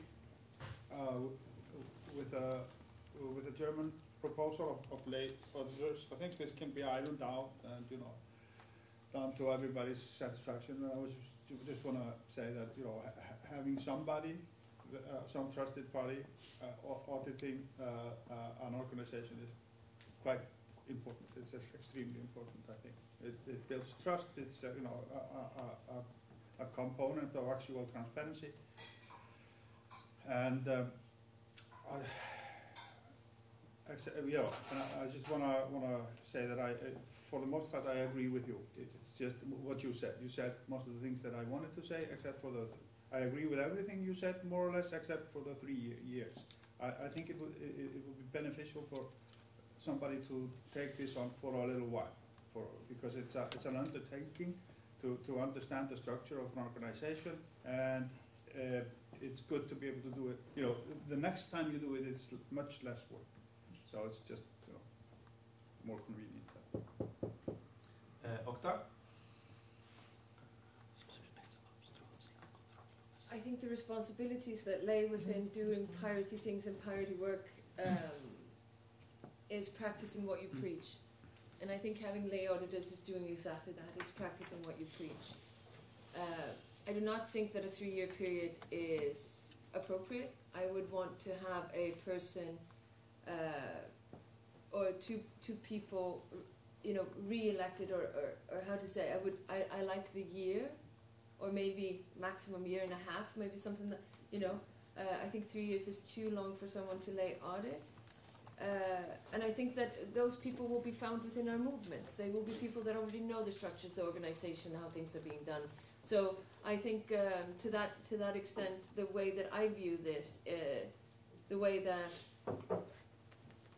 the Icelandic Pirates have done this is, at the end of every election for whatever constituency office, part subdivision, you elect the board and then you elect these 2 lay auditors. I think having lay auditors is a very good idea, and what it is effectively is assistance. It's support and assistance to the people that are running or doing the bulk of the work, right? And so I think that part of it is crucial, that we have that support. Yeah, and I think I'm pretty sure we'll be able to land this somehow. I'm confident in that. Okay, thank you. Alessandro? I was asking. You're after. Sorry. Yeah, I will be extremely short because every one of us, I mean, I endorse the German proposal because the main reason is that we have both advantages, external and internal. Because, and not because of trust each other, because we trust each other by design, but I endorse what Octavia said just right now, because we need help each other. So I am pretty sure that all elected board members will do the best stuff that they can, and I can also. So they speak on my behalf, and they speak for me completely. But maybe they should be things grown up. So I like what Thomas said before. If something grows up, it's not sufficient to have a transparent bank account. So maybe I'm also about the terms of the election. Maybe 3 years are too long, but I agree with you that maybe 3 years needs something to. So 1 year is too little. Maybe 3 years is too much. We can find a way in between, but we need lay auditors. Maybe not professional, and if Gregory, the proposal is not, not specify the role and specific action and rights of lay auditor, just maybe specify it, but we need it. And I suggest our field operates from Czech Republic to withdraw the non-counter motion proposal because it's not a proposal at all. Thanks. Thank you, Marketa. Yes, I would first think I would like to kind of react to what you said about the bundle and what's its purpose. So I would just like to clarify what we meant by that. It's that the bank account in Postbank is not transparent. So of course the bundle doesn't mean hiding anyone. The people who will pay via Postbank are already hidden because it's not transparent, and only the lay auditors would see them. So the bundle doesn't really mean that we are hiding someone. It's just a way to process things, because we thought that there are other reasons why this is proposed, but as it obviously is not, and after this discussion, we are pulling off the proposal. You are withdrawing the proposal. Yeah. Okay, thank you. Miklas? Thanks for that. I would rephrase or reiterate my comment, which was previously done. I think the statutes do not cover the fact that actually the auditors, whatever they are, lay auditors or external auditors, have no special rights, or at least I don't know where is it. Please, if someone see it, please show me. So I would like to. 23.3. Sorry. 23.3. 22, The may inspect and premises Thank you. books, Thank you. correspondence. Thank you. You don't need to read it out loud if you don't have the floor. My idea was that we should really cover by the statutes that board and maybe some other executive organs or bodies should provide full cooperation to the lay auditors or to the auditors at all. That would be my point, and I think it is really important, because at this point I have to disagree with Octavia. It's not enough to have someone from our movement who randomly controls or randomly voluntarily controls the board, because this person really has to have a right to ask the board, give us all the agreements you have, even those which are secret, even those which consist of personal data, and has the right to read through it. And this cannot be allowed to every single member of the movement, but there has to be some trusted members of movement. You can show this stuff. How is that in contradiction to anything that I had a feeling that if I got you wrong, then I'm sorry for I apologize, but this is really important, I think. That's what lay auditors do. Yeah. Okay, then we are all in agreement, and I would really strengthen the German proposal as it is, in order to give auditors real power. Thank you. I agree that the auditors should have real power. I think everyone agrees. And I think you might have missed an aspect of the German proposal, and that is that 23.2 and 23.3 should apply. And 23.3 is exactly what you're asking for. Yes. It says, the auditor shall jointly or severally have an unlimited right to scrutinize any transaction of the association. They may inspect on the premises the books, correspondence, minutes, and generally any documents of the association. Basically, they should have unlimited access to all internal board communication. And I think that is what you're asking for, and I think we're all in agreement on that is important. Thank you. Completely. So, as I heard in the discussion right now, so that people think that 3 years might be too long. So, and 1 year might be too short. So, would you, if we introduce it, we elect layouts for 2 years, is it like a compromise in these two positions? Then we could add this wording, but we would need like 3 minutes to formulate it. But this is straw poll. Would you like 2 years? So before we're doing that straw poll, I will actually add myself to the list and comment on that. Not as the chair, but here. So I know that consensus is important. Compromises might be a way to go there. I'm not sure it's always the best thing. Sometimes one idea is better than the other. I'm not convinced 1 year is the best time. I'm not sure 2 years is the best time. I think there is a value. If we don't have 1 year, because that would be the same length as with the board, then having the same length as with the professional auditors would make sense. So I would say you should go with either. You shouldn't go a compromise. And I'm perfectly fine with having the 3-year mandate if people feel comforted by that length of time, especially since it's clearly stated that you can always fill the vacancy if someone steps down during that time. I also think that the proposal as it is fairly simple. It's easy to understand what it is. Any change of wording now might make it more complex. Yes. So if we want to have the auditors soon, I think the best approach is to vote in favor of this proposal. And then, if we have a more general overview of the statutes, at that point we can look at the length of all the auditors as a lump, rather than trying to set different rules for different categories of auditors at this point. So my suggestion, if we want to have the auditors as quickly as possible, you should vote in favor of this now, and then at a general overview of the statutes, you can discuss the length of term at that point. Yeah. Thank you. I withdraw my straw poll. Magnus? No, I withdraw. Okay, anyone else who wants to comment on this issue? Then we will go to vote.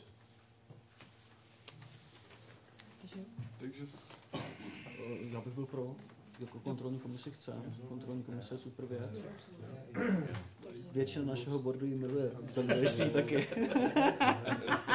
Miky. Já jsem to nenavrhla. Mě mrzí docela, že jsem teď za idiota kvůli tomu, že jste něco navrhli, ale dobře. Já jsem vám věřila, že to není píčovina. V pohodě, tak jsem to neměla prezentovat asi já, nebo nevím, no, ale... Sorry for that. We had a little discussion about technical details of chairing the meeting. It was very, very exciting. I'm sorry you all missed out. Where's the transparency? There's no transparency. Yeah. The transparency is in the recorded document. Yes. So we are opening the vote on motion number 4. Vote is open.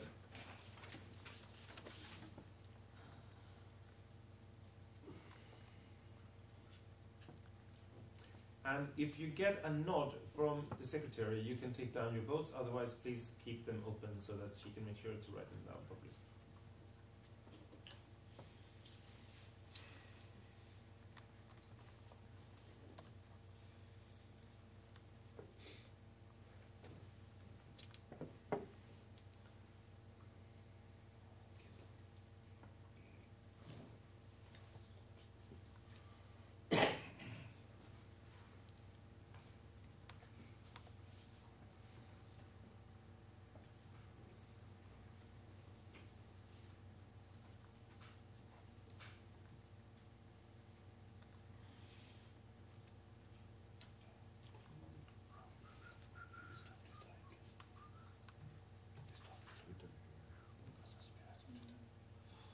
Are the two French, no, French the sec. As many as you want. What, you have 5 votes? 5 votes.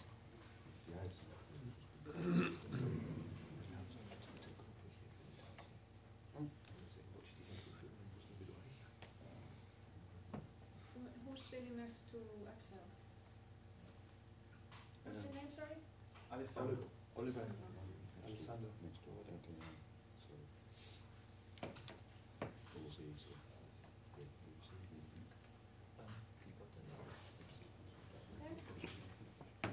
Thank you. The vote.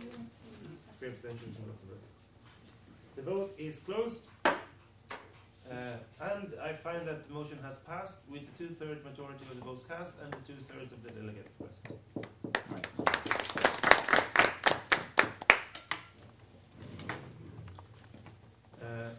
On that note,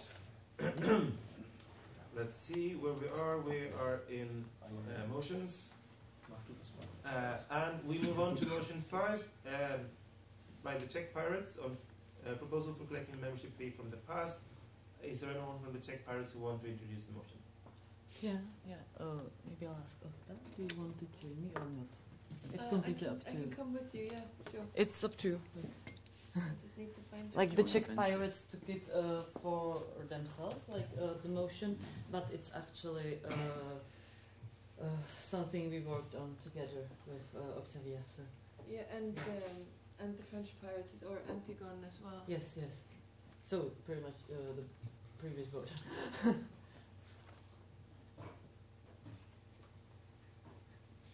Okay, it's a proposal concerning the membership fees from the past. I'm sorry, it's not specified here. That will probably need to be updated. It means 2014 to 2017, right? And the proposal goes as we propose that these fees won't be demanded. They'll be waived. Yeah, and because of the absence of the account for starters, and then even like officially registered PPU, and that of course we know that there are parties that already paid for some of the years, and in the motion this is dealt with so that it's considered either a gift if they want to, it will be up to each party to the PPU, or it will be considered a prepaid membership on the ongoing years until it will be like equal. Yeah. Right. So as you may know, the issue has been that the board in itself and the way that the structure has functioned hasn't really functioned. Some of you were part of that process and were present for it, many were not. At this point, I believe it is 4 or 5 countries, regardless, that have already paid membership fees and the rest has not. And I know many of you have talked about justice in that regard, unfairness and things to that extent. I think it's important that we waive the fees for that period, and that we then, for those that have paid, I know Germany paid, for instance, and Sweden and others, that they then get to make that decision themselves, whether that was just a contribution, thank you, or whether that then becomes a part of paying the current fees. So this is a way to get around that as well. Just for maybe a little bit of background, this also comes out of a conversation that was started last year from our Polish colleagues that had a much bigger conversation that we perhaps need to have, if not today, then very soon, about how we collect membership fees, how smaller, like having that conversation reignited that we had in Prague, and perhaps voting on that. But this merely considers this aspect of it, whether we should or should not waive the fees. Well, thank you. Is there any questions on the motion? Tony from the board? Yes, I guess something that needs to be clarified, like maybe it's obvious, but it should be clarified anyway. So if this motion passes, this means that until the next council meeting, which will be either January or February next year, this means that each member will be due to pay the fees for 2018 and 2019, so 2 years, right? Okay, nice clarification. Really? So is this the intent to...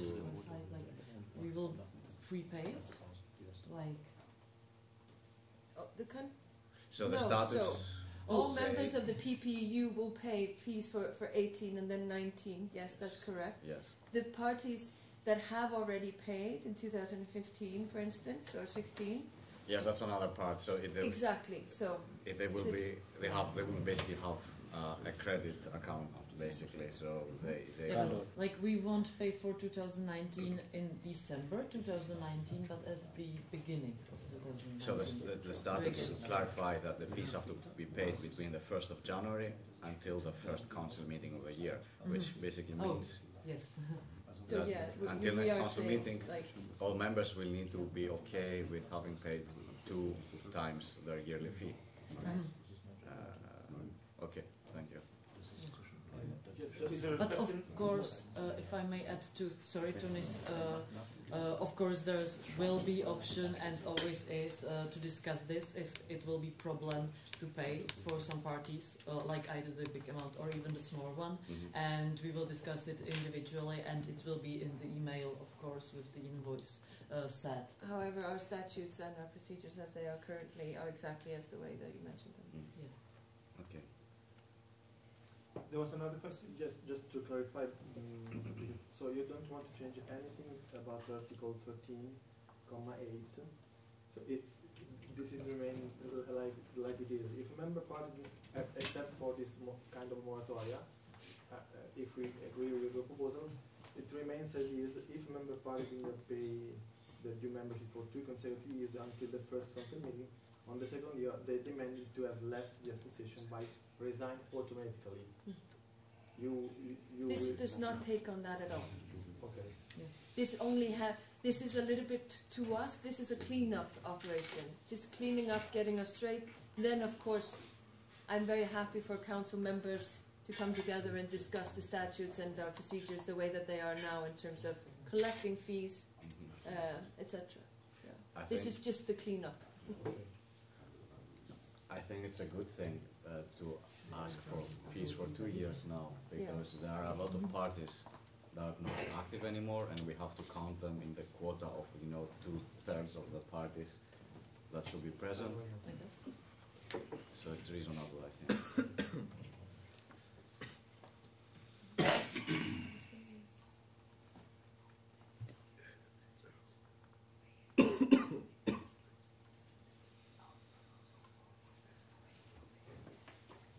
Any other questions? Okay, thank you for your contribution. Feel free to return. Thank you. Yeah, you can revoke. Favor. Can I just edit Yeah, that's true. but there is a procedural motion, like or will I interpret this that this procedural motion will magically appear when we're finished with this? This is good for the parties. Definitely. Okay, perfect. And So, That's why it's legalizes. yeah. So, does anyone else want to wait? Please, round the check. Please do not talk when I talk. I'm very, very keen of everyone hearing what I'm saying, because I think that every word that comes out of my mouth is profound and important. And I think that everyone should have a chance to hear my profound words. Thank you. So, is there anyone who wants to weigh in on discussing this motion? Okay, then I'll ask the meeting if, well, then we'll go to decision. This is... About this? Yes. Can we have 3 minutes just to clean up the language? You want to change, you made an alteration to your motion, and you want 3 minutes to do that? Yes. Sure. I suggest that we... Magnus? Yeah, since you can do that, and I can just add my 2 cents to the discussion if we're not in decision yet. All right. I think this is a good motion in general. I mean the sense of it. Let's bygones be bygones a little bit, and also to move on instead of dragging these fees behind and trying to pull them in. From a Swedish perspective, yes, we have contributed before. We didn't do it, I think, last year. I'm not sure. But we are, of course, intending to do that in the future.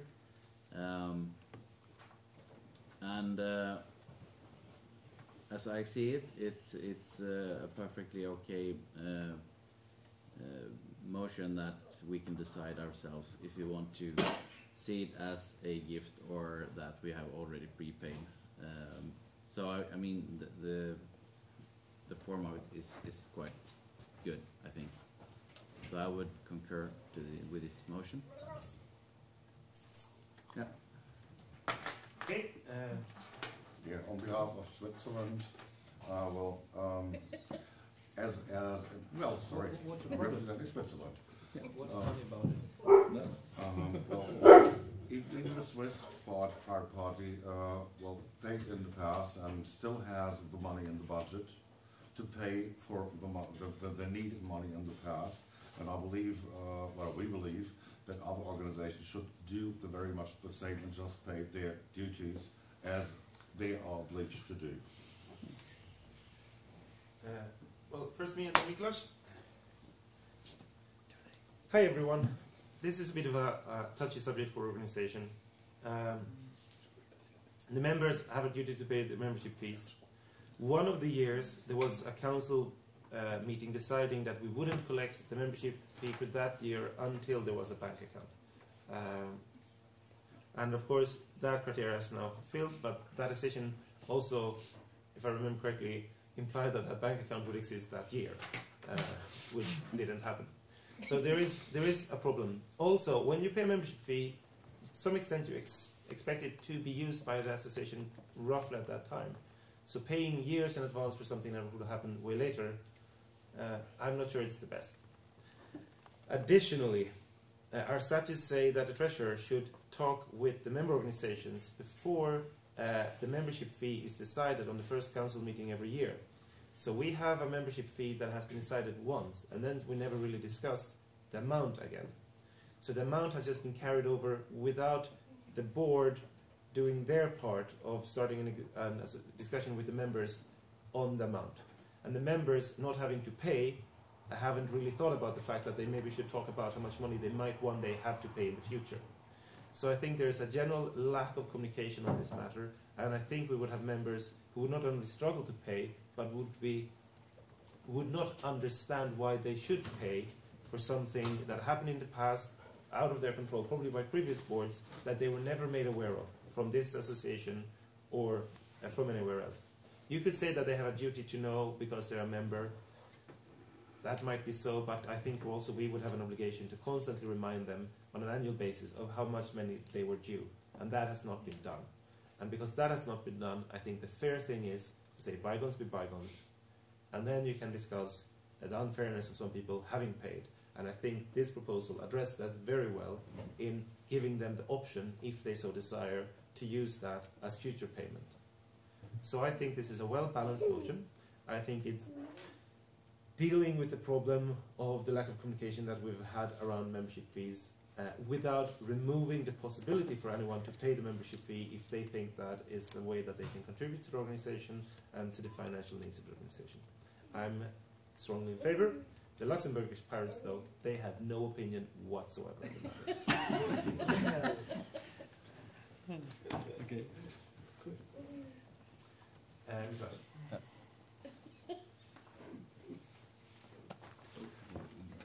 They have absolutely no opinion whatsoever. They pay the fee. Okay. Okay, I will probably rephrase what Map already said as a reaction on the Swiss position. Usually it works in this world that way, that you somehow order some sort of service and you pay and you expect some delivery. The thing is that actually the PPEU was a kind of service, like covering organization for all the pirate parties in Europe, which was kind of ordered, but was delivered rather late. And it is now a bit of complicated to explain to the member parties that they shall pay for the time when they get no service in general. So I think it is a good idea not to push it too much, because some of the parties could, and I'm not speaking for Czech Pirate Party, because Czech Pirate Party always kept this money in the budget and expected that once we will have to pay it. But I'm pretty sure that there are other pirate parties, and I don't want to mention them, but some of them were really unhappy about the price which is supposed to be paid, and they would not be happy to repay it for 5 years back, just when they got nothing. And I would not like to see a situation that some parties claim we are not paying for that, and based on the statutes they are excluded from the organization. That makes no sense. Let's do good work for future, and let's have this work paid properly. But right now I think it does not make that much sense. And just a special comment to the Swiss Pirate Party. I'm pretty much aware of that Swiss Pirate Party especially is willing to support the international organization, and even in the situations like I've seen in the last PPI, where all the other pirate parties say we don't want to pay more, Swiss are saying we want to pay even more, which is admirable, and I really appreciate that. But I think this is very special for Swiss, and I love them for it. But let's not expect that everyone works that way as Swiss do. Thanks. Thank you. Anyone else who wants to comment on this issue? Is there a new proposal on the table? I just need an approval. I approved, yes. I see it now. The two eyes approval. Have you changed it in the wiki? Yes, in the wiki is now the final version.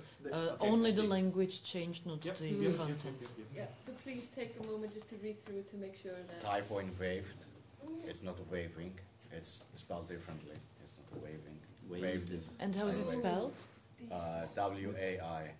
And the rest, I guess you should look up. Oh, I. That's the missing one. Waving. Yeah. Okay. We waved her. Yes. Okay. Now I have 8 walrus. I can sell some. Wait. Have a majority. Wait. I like it that way. I don't know what you think you are going to be voting on, but Marketa and I put together a waving proposal. So if that's not what you want to vote for, suggest that you want your own thing and do whatever you like with the other stuff. I will correct that. Sorry, can I get attention? Please. So, for documentation purposes, would it be possible to get another change on the wiki and have the new proposal be lined as motion 5 as amended by the meeting, or as amended at the meeting, and then also have the original motion there, so that people who come back can actually see what was sent out to the delegates? Because if we're editing text, then they should also know that we're voting on something that wasn't what was originally sent out. At least, because the motions are sent in and then they're frozen in time, and then we can make revisions. And then we we can revise it, but we should have the original text. We don't need to vote on the original text, but it should be kept so that it's clear for documentation. You have a revision control. Revision control on the wiki. Okay. Yeah. Well, then my point is moot. Then I would just want to have added as amended at the meeting to be clear first on, so that people know that they should look for revised text. With that said, I'll let Tony from the board speak. So I would like to suggest another change, and the second paragraph, if the fees paid should be considered, so the end of the paragraph, if the fees paid should be considered a prepaid membership fee. I would like to suggest or propose that we change the last few words to plural, so prepaid membership fees, so to make it extra super clear that. Would you be willing to put that S within brackets? Yeah, sure. Because then it's fee or fees. Yeah, exactly. Would you be willing to accommodate that change? Okay. Yes. Thank you. you. Then I think we still only have one proposal to vote on. Maybe there should be a sentence saying the financial commitments of all the parties for this year's are considered to be fulfilled, so that sorry. Thank you for waking me up. Yes. If I may, so Article 13, Paragraph 6. Paragraph 6 has specific wording. Tony? So Article 13, Paragraph 6 has specific wording in terms of the obligations of members paying membership fees. And Mikuláš from the Czech Pirates just mentioned now whether that wording needs to be added to the proposal to ensure that we're not breaking our statutes with this motion. Mikuláš, do you want to read the paragraph 6? I will read that. Member parties who do not meet their financial commitments will lose all voting and speaking rights within the organs and bodies of the association, as well as the right to propose candidates for positions within the association until they have paid their arrears. A list outlining the current membership fees situations will be distributed at each council meeting by the treasurer. And maybe Article 7, which one was it? Yeah. Article 8, if a member party did not pay their due membership fee for 2 consecutive years until the first council meeting of the second year, they are deemed to have left their association by resignation automatically. That's what that was your question. My question. Yeah, your question, yeah. sorry. And my comment would be that it would maybe good to have in the statement that financial commitments of the parties for years between 2014 and 2017 are considered to be fulfilled. That's good. Because then exactly. Because that's what I am asking for. Then I misunderstood you before. Okay. I thought you wanted to amend that, because we don't want to amend it, but of course it needs to be waived as well. It needs to be, yeah, because we are out. Now I understand, Alessandra. No, maybe when we are here it would be better to be specific. I agree. I think the second part will be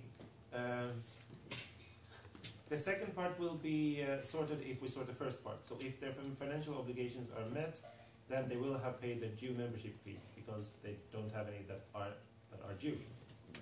So basically copy the language in the first sentence. In your motion, second part, Council agrees that the membership fees accumulated in 2014-2017 will be waived, and then you should add comma, and thus the financial commitments of all member associations or of all members have been fulfilled. I like this wording. Members have Their financial commitments of all members have been fulfilled. Up till Yes, 2017. For those years. For those years. Have been fulfilled for those years. That would replicate the language in... Okay. Can you have a look at it now? It's edited on the wiki. Yes, I can. Refresh. You see, the S should be in parentheses. The what? Yes, that would. I would say that would fulfill the needs in the statutes. For the last. These.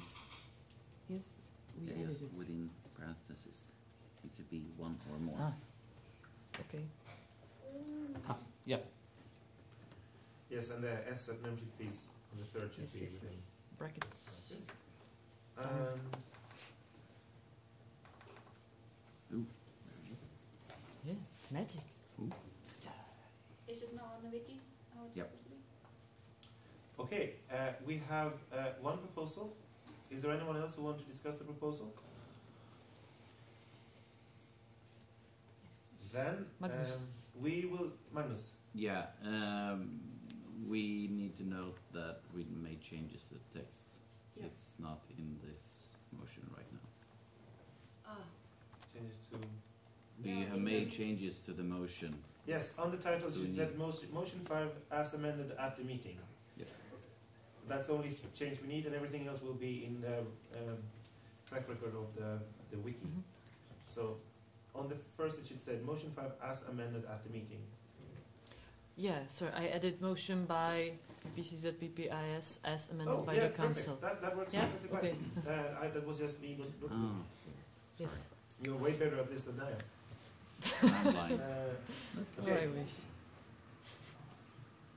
I will now go to the vote, and I will ask the members if you want to vote favor, against, or abstain on motion number 5. Please vote now. Keep your voting cards up until you get a nod from the secretary, or I say that the vote is closed. No. You're not allowed to vote for someone else. Yeah, I know. Maximum 2. Jste za favoritu, ne? He went to the washroom. So, yeah. okay. Yeah.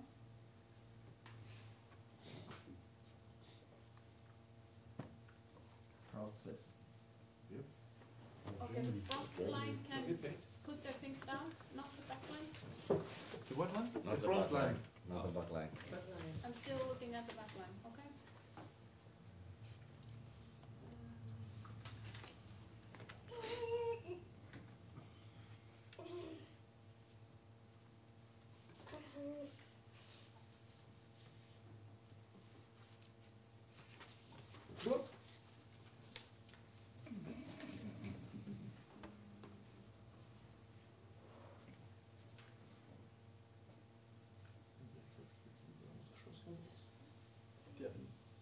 Axel oder abstain? Okay, thank you. Still abstain. Thank you. Okay, thank you. I find that the motion has passed.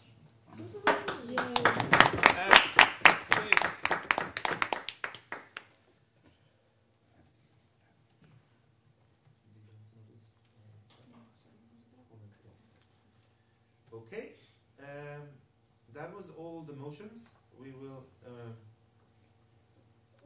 We are on motions and proposals. So we have a procedural motion that came in right this minute, and that is to table an agenda item: election of lay auditors for. Oh, this is the motion comes from the Swiss Pirates. To add on the agenda election of lay auditors after the point second chambers of PPEU, which in other words just before the lunch break. Or after the lunch break. Or yeah, well, after the lunch break. After lunch. Yes, you're correct. So, yes, just after lunch. And reasoning, as lay auditors are now implemented in the structure, there is a need to elect them. Is there anyone who wants to speak on this procedural motion? I will add myself to this. Hello everyone. This is me and not the Luxembourgish pirates. They don't care. I have two objections. First, the simple one, the one that is without any contest. It cannot be disputed. It says there is a need to elect them. This is false. If you look at our statutes, as they will be changed, it says that we may elect lay auditors. That means that there is no need. There is no need whatsoever. The word need is false. There is no need. There might be a desire, but there is no need. So, I don't think we should.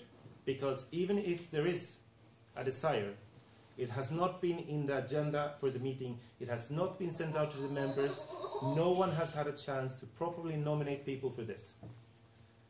We all know that it's likely that we will have an early council meeting next year. There seems to be a general consensus.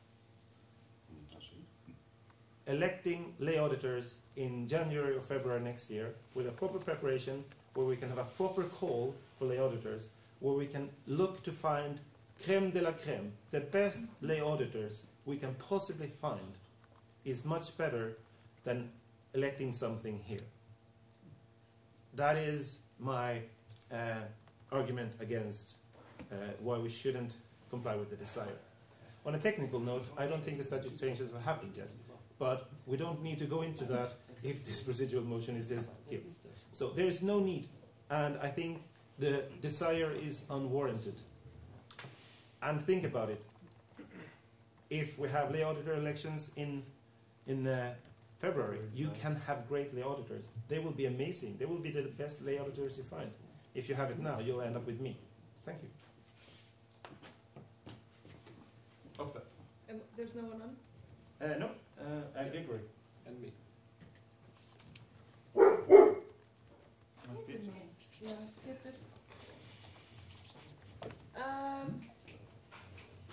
I think we need to be mindful and respectful as we move on from this board meeting, or sorry, this council meeting, thank you, which was definitely a sign of love and respect. Thank you for that. We consist of more than 20 movements. Giving people and movements the time and space to be able to take in new changes and act accordingly within the processes and procedures of their own movements is vital. So I do not see that this moving forward is a way that is very inclusionary, that is giving the processes and procedures of each pirate movement the access to this part. It's a completely new thing, and I think for everyone to be able to participate, and of course as well, we need quality, and we need to be able to make quality assurance, and we need to be able to go back to our movements and find it is not true that the best people for a board are the best people to be lay auditors. We know this. We know that different people need to have different experience and different qualifications.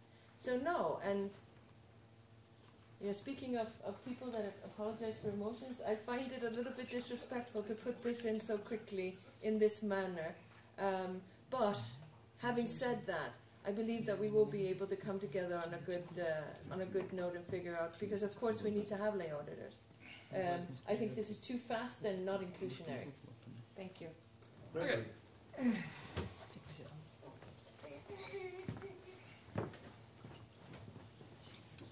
Thank you, Mr. Chair. I think that what's tabled now is a procedural motion to add an agenda items. It's not the election and it's not the finding of candidates. I would suggest we table the agenda item and look over the lunch what we can come up with in terms of candidates. And I heard that you had experience. We had other people in the room who said they had experience in auditing a political party. So, well, let's see let's surprise us what we can find out in terms of candidates. And if we find the candidates unfit, we will not elect any auditors and postpone it to the next meeting. But if we can elect good auditors today, we should do so. So they can immediately put into the work, and we would not lose time on that. And we already agreed that having lay auditors is a good idea. That's why we changed the statutes. Thank you very much. Magnus? Yes. I would concur that we need lay auditors, so that's not an issue. And even if we do have people with experience and knowledge here, we should strive for not the local maximum, but the absolute maximum when it comes to proficiency and efficiency and knowledge and all that. So I would not see that we should even suggest that we should select any auditors in this meeting, because like Octavia said, we need to actually look deeper into our treasuries when it comes to human capital. So I would not agree to have this motion pass.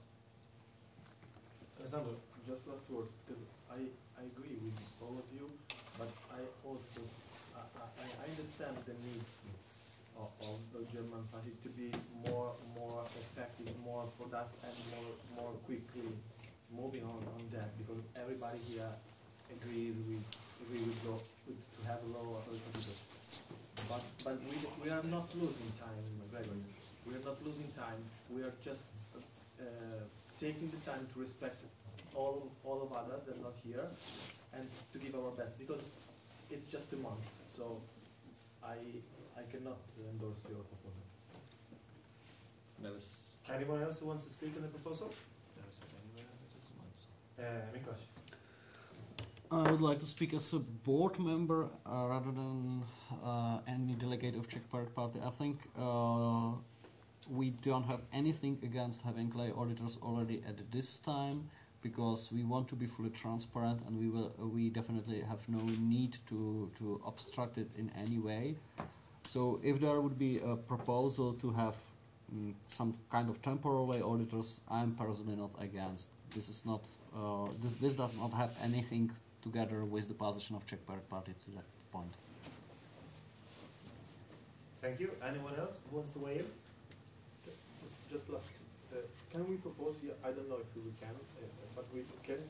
This council meeting just notice that want to propose for the next council meeting this election or not? Yes. Okay, so I propose this.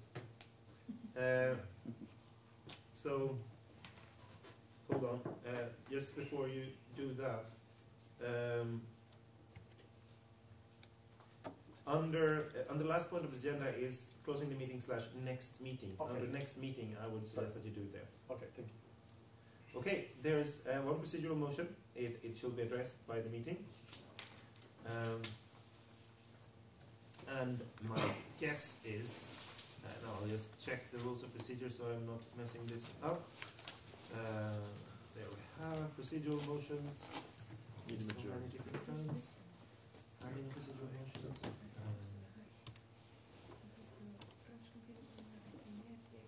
Yes, amending the order of the agenda. It's passing of the motion, simple majority. Yes. Yes. So, simple majority. Could you just word the motion for me?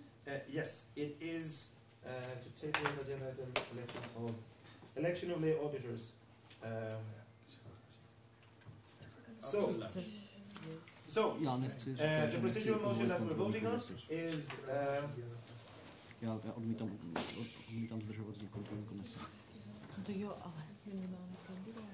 Tak si klidně navolme někoho, kdo to bude do toho ledna. Vlastně nemám problém. Tak si řekneme, že máme dočasný mandát a necháme tam ty lidi do ledna. S tím nemám problém. A ať tam klidně má. Já tam rád uvidím.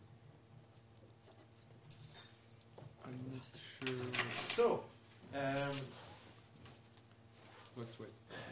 The motion we'll vote on is election of lay auditors. To table an agenda item adding election of lay auditors after second chamber pirates and after lunch. Those are the two criteria. And is there anyone who do not know what we are voting on? Do I need to clarify any further? Excellent. Then we open the vote. People, the vote is open.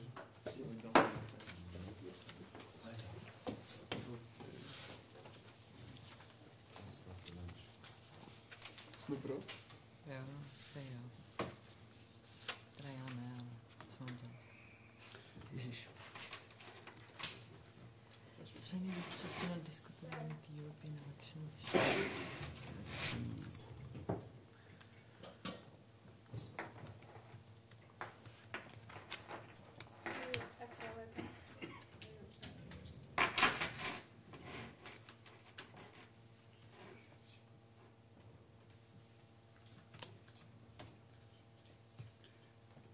Nejdřív musíš schválit toto.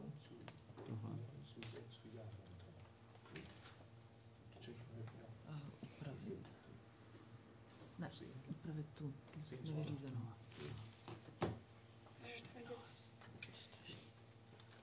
Erla? Yes.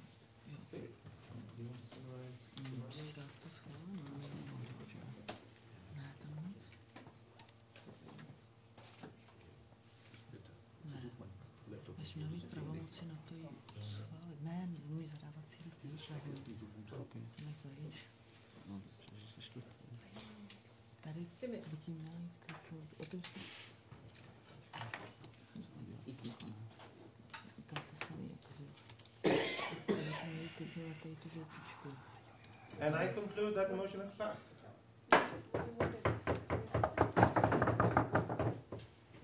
And it's now added to the agenda. Thank you. We go to the next point on the agenda, which is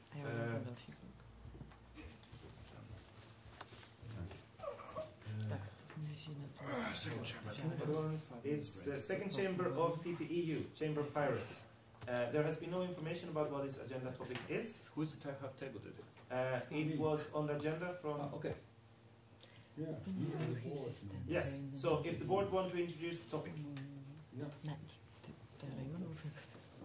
Former board, yes, but I learned that everything is you don't need to. You can just speak. You don't need to be anybody. You can be everybody. Yes. May I speak or not? Yes. Feel free. The podium is yours. Sorry. So, this is an old project, and most important project to have a second chamber of pirates, the chamber, second chamber of the PPU and court chamber of pirates. You might discover already that we left Article 9 blank. We have no Article 9 in our statutes. You have 8 and 10. We left a blank for this point. That means the statutes group left a promise that we will fix it after the organization PPU is capable of acting. Yeah. So I fulfill this duty. But I'm sorry to say that it makes no sense to do that today, because we have a fact that 3 or 4 people dominate this council meeting with their voting power so much that we should postpone this important issue. We have to discuss it prior to that, and it makes no sense to destroy that idea due to the fact that we have not a balanced voting rights here. Thank you.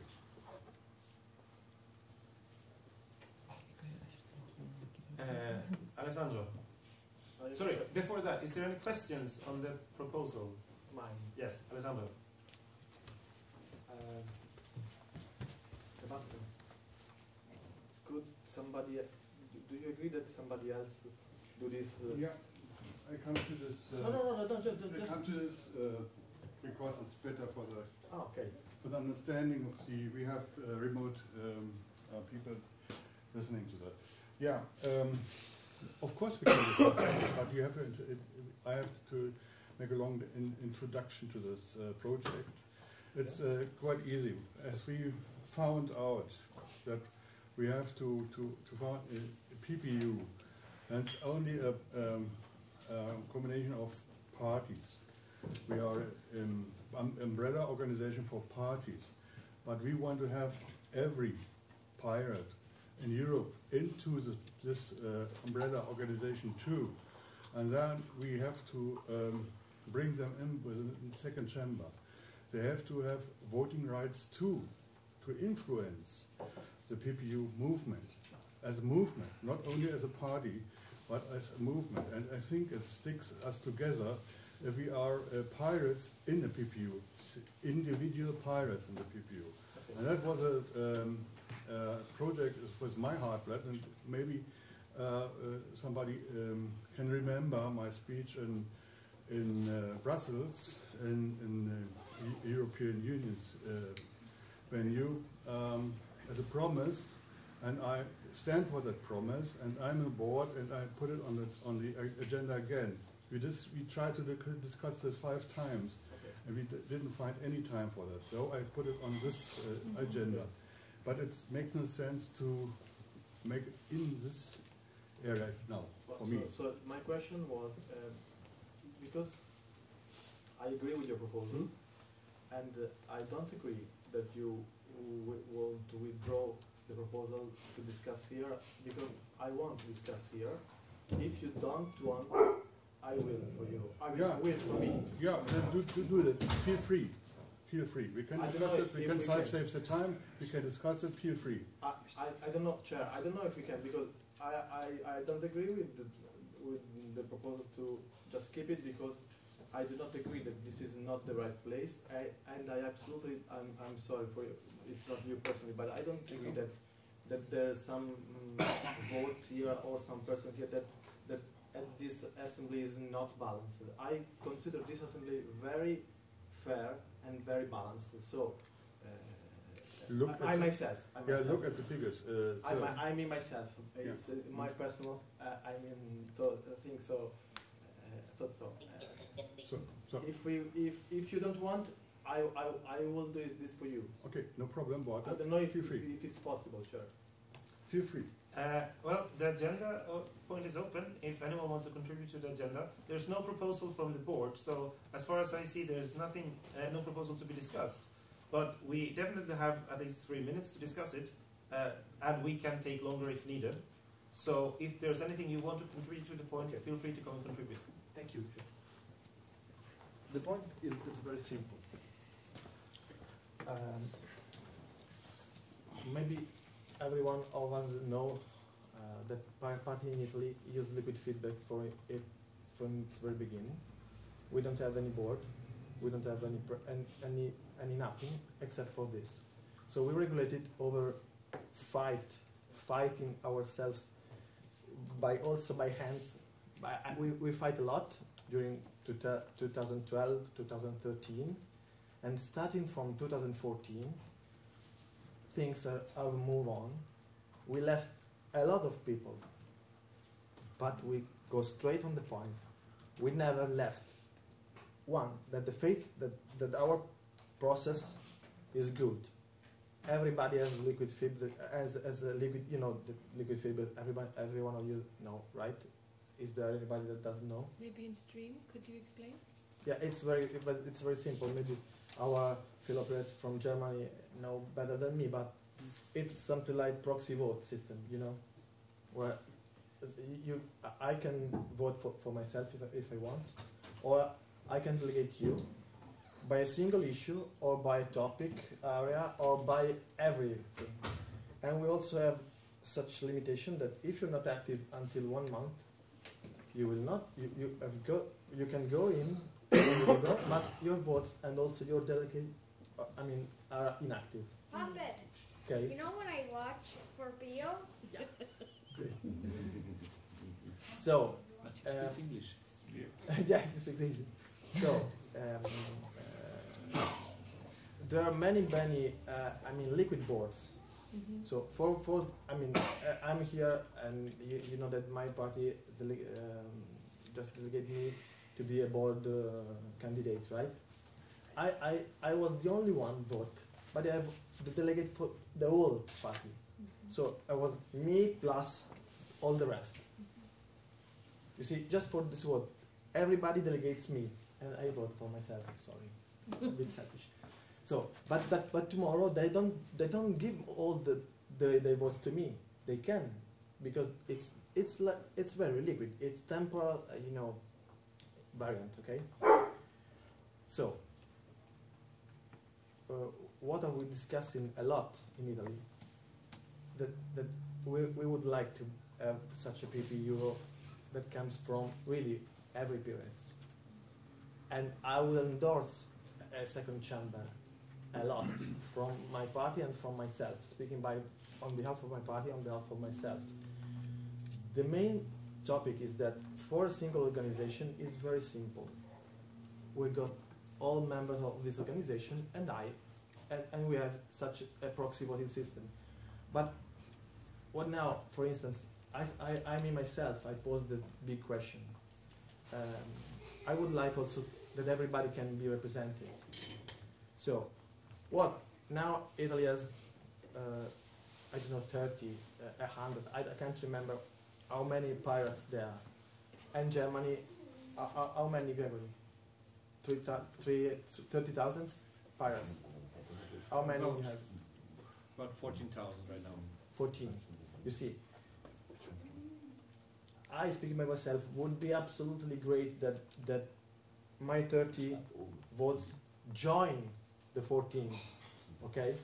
Without one by one. So, of course, here I have one vote, and in that chamber, and I present one vote over, I don't know, what is the total the amount of votes?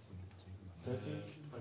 30 roughly. 30. So 130. So 30 people, 30 parts, Italian parts here, is 130 here represented. In that situation, it's almost nothing, but I don't care. I don't care. I would like to come back to Italy to say, yes, we are working for a second chamber where you, because of the member of the Party of Italy, who can also be elected, has the right to be there in the second chamber with all the parts from Europe, one by one, no matters of the real representative and the weight of votes for me. Then what I would like to discuss with you all is the power of this second chamber. In my opinion, should be something that has something like talk about what we are doing right now with CEP. Okay, because this is actually the board function is actually administrative and executive. But what about laws? Movement, ideas. Yeah. Yeah. That's why I strongly want a second chamber. Thank you. Nicholas? Thank you. Thank you.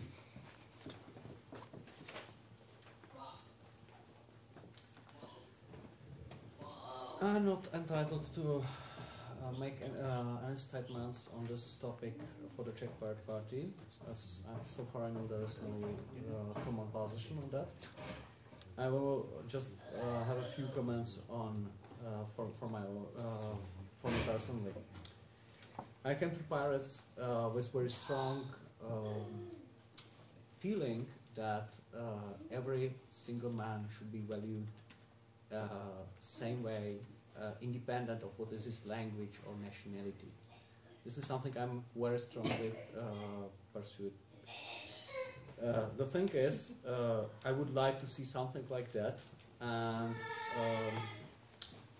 I see that many times during the parliamentary work, if you are a representative, you don't know what actually the people behind you want from you. There are topics which were not covered by the election program, but you are supposed to decide it. And in this situation, you strongly need a consultation. And of course, when we are speaking about the EU election, and especially about the EU Parliament, it is quite important that the pirates who could possibly be in the EU Parliament would not only decide based on what their voters within their party are thinking, but based on what all the pirates or all the voters within the EU are thinking, which could be quite different because we have learned a lot of situations when there were strong differences about in opinions between various societies. Of course, we should know that there are differences between the various societies, and we should be able to learn that and to think about the consequences of these differences. So, from my feeling, what is needed and what should be done after the EU election, when there is a group of MEPs, there should be some tool for consultation of people about those things which are decided. This is something which should be created. We had a lot of discussion about that with Peter Grasberger from Austrian Pirate Party in 2015, and I think I have an idea from him how to construct such a system. Basically, what is needed, there has to be needed some software tool which would be deployed on the European level, which will somehow communicate with membership databases of the member parties. I think this is not really complicated issue to develop something like that for the software engineers, and if there is enough resources, we can deploy it. And I think it is realistic to deploy it, I think, sometime next year when we have the resources which European Parliament provides. So I would like to make a personal commitment that if I would have an option to push this through, I will do my best to make this idea happen. That's it. Thank you. Can I have a question for Chair? Can I question him? Yep. No, you can add yourself to the agenda, to the list of speakers. Sorry. Yes, Octa.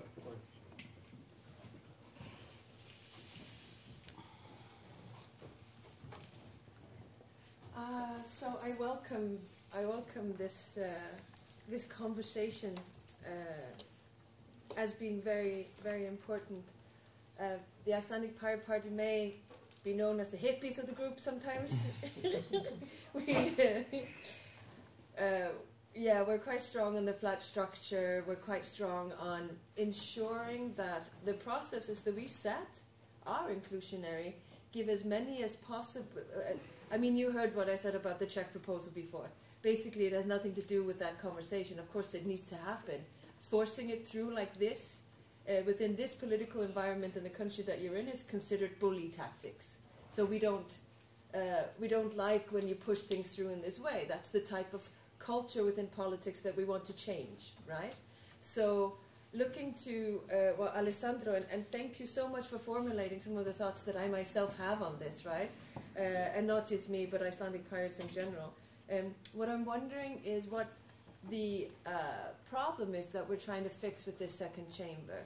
Because all of the members of the PPU can at any time begin any type of topic work, can come together, can ask, can approach the board, can in any way engage. There is nothing right now that is hindering that work. So what is the issue? What problem are we trying to solve with the second chamber? Because I believe the Italian colleague mentioned something to the extent that, you know, being in a collaboration with the German colleagues will strengthen. You have more views, you have more numbers, you have, you know, and I completely agree with that. And I want to also say that I agree with Mikuláš. You know, there are technical solutions that we've all been talking about for years. We have implemented a bunch of them here in Iceland, and they do work, and then, you know, as everything else, it fluctuates from one tool to another to a third, and everyone has opinions, and then because we're pirates, we end up discussing why the leaves are changing colors, falling off and coming up again, instead of going back to the roots and thinking, what is it that we're trying to do? I am the type of pirate that believes in all of our digital agenda, both in terms of rights and security and everything else. However, I do not come to the Pirate Party from a programmer point of view. I come to the Pirate Party from the human point of view. Technology will not solve anything if it's not solving the needs of the users, and if it's not engaging and being done on the terms of what the users need. So what I hear, not just from my Italian colleagues, but from many pirates, as I am the departing chair of the PPU, is we need a common platform in which we can all engage, by which we can all engage together. I like the switching. And we can all engage together and have influence, have access. Icelandic pirate party politics has very much to do with access.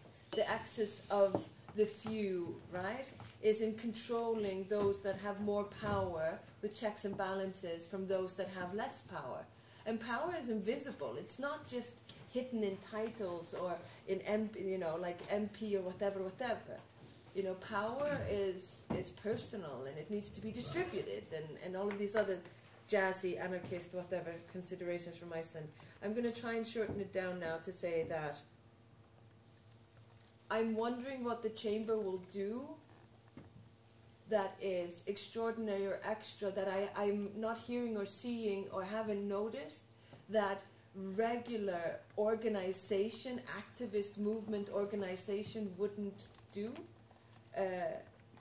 And I want to say that, in particular in the context of the up-and-coming elections, we need to come together to decide how we are going to approach this, for instance. We are going to, I know I said 10 plus, but we will have more, we will have more MEPs this time. And how that information flow happens, what kind of access. Some of us are just a member of the European Economic Area. Some of us are pretty damn sure to actually be in the European Parliament, right? And everything in between. How do we secure that all movements, whether they're young pirates or, you know, Slovenia, whatever, have access to that process? How do we ensure the ownership of that happens collectively? I think that's super interesting and something that I'd want to talk more about today. And more importantly, what mandate, in whose name, right? And how will we transfer all of that trust to the people that will be elected to speak on our behalf, whether that would be directly or indirectly. Anyway, so I guess that was the second chamber. I didn't want to get too lost in the European election stuff. I want to come back and say, what is the problem effectively that this second chamber is going to solve that regular grassroots pirate movement activism doesn't? Okay, tak. Sorry for the light show. No, I'm sorry for it. It's my kid. Thank you. Alessandro, did you have something you want to add? Yes. I can speak about my maybe there. It's because of the stream. Okay. Yeah.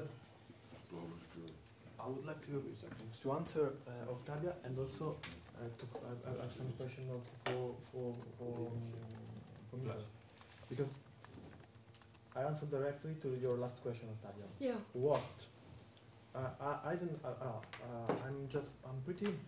I'm safe and unsure of what is the mandate of this second chamber.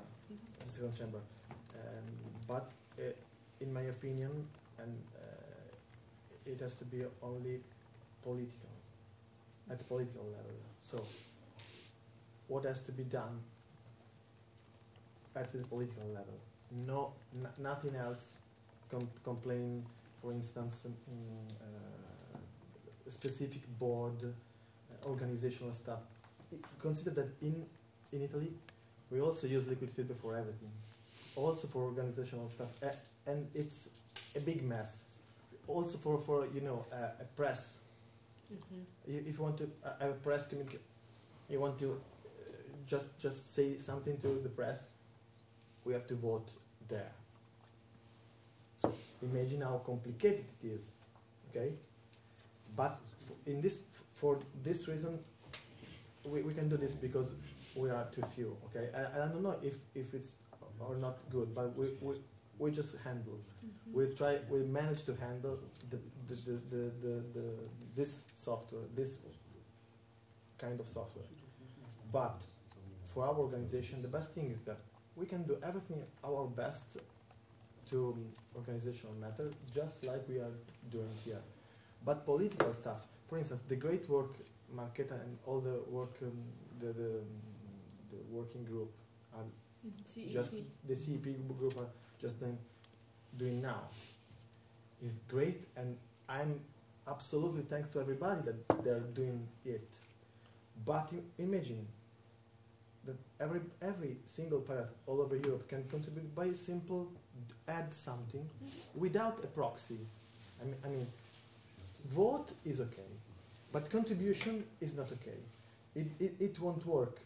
I mean, it solves the problem of just taking your time to contribute. Okay, I follow everything there in the platform, and then I choose my time to say my little note, my little okay. You know something software called Git. Just I amend some. So I just would like to my branch and just just push something for myself, and then approve or not. Okay, it's just a platform for approval, but also a platform where everything is tracked and you can contribute immediately right now. So I don't know which kind of platform we need, but it's also a sign, because as I can understand by Sebastian, you also promised this years and years ago, and I believe in your promise. But maybe why don't just give a sign just right now? We can do it because not for elections, because for election we have already our process already decided, right? So we will have a common CEP program. In Italy we will for sure approve that and adopt for the elections, if hopefully we can run in May, next May. But why don't give a sign to the, not only for to pirates, but to the others. It's much more important for pirates. It's important, but to the others, it's important that we are a common especially for European election. This party, it is PPEU. It's not something that we are collecting stuff. We are a party, or no? PPEU is a party? No. Oh. No? No. Okay, it should be. Umbrella organization. It should be. Next step. Of you're saying you think it should be. Sorry, I'm sorry. I think it should be. The next step.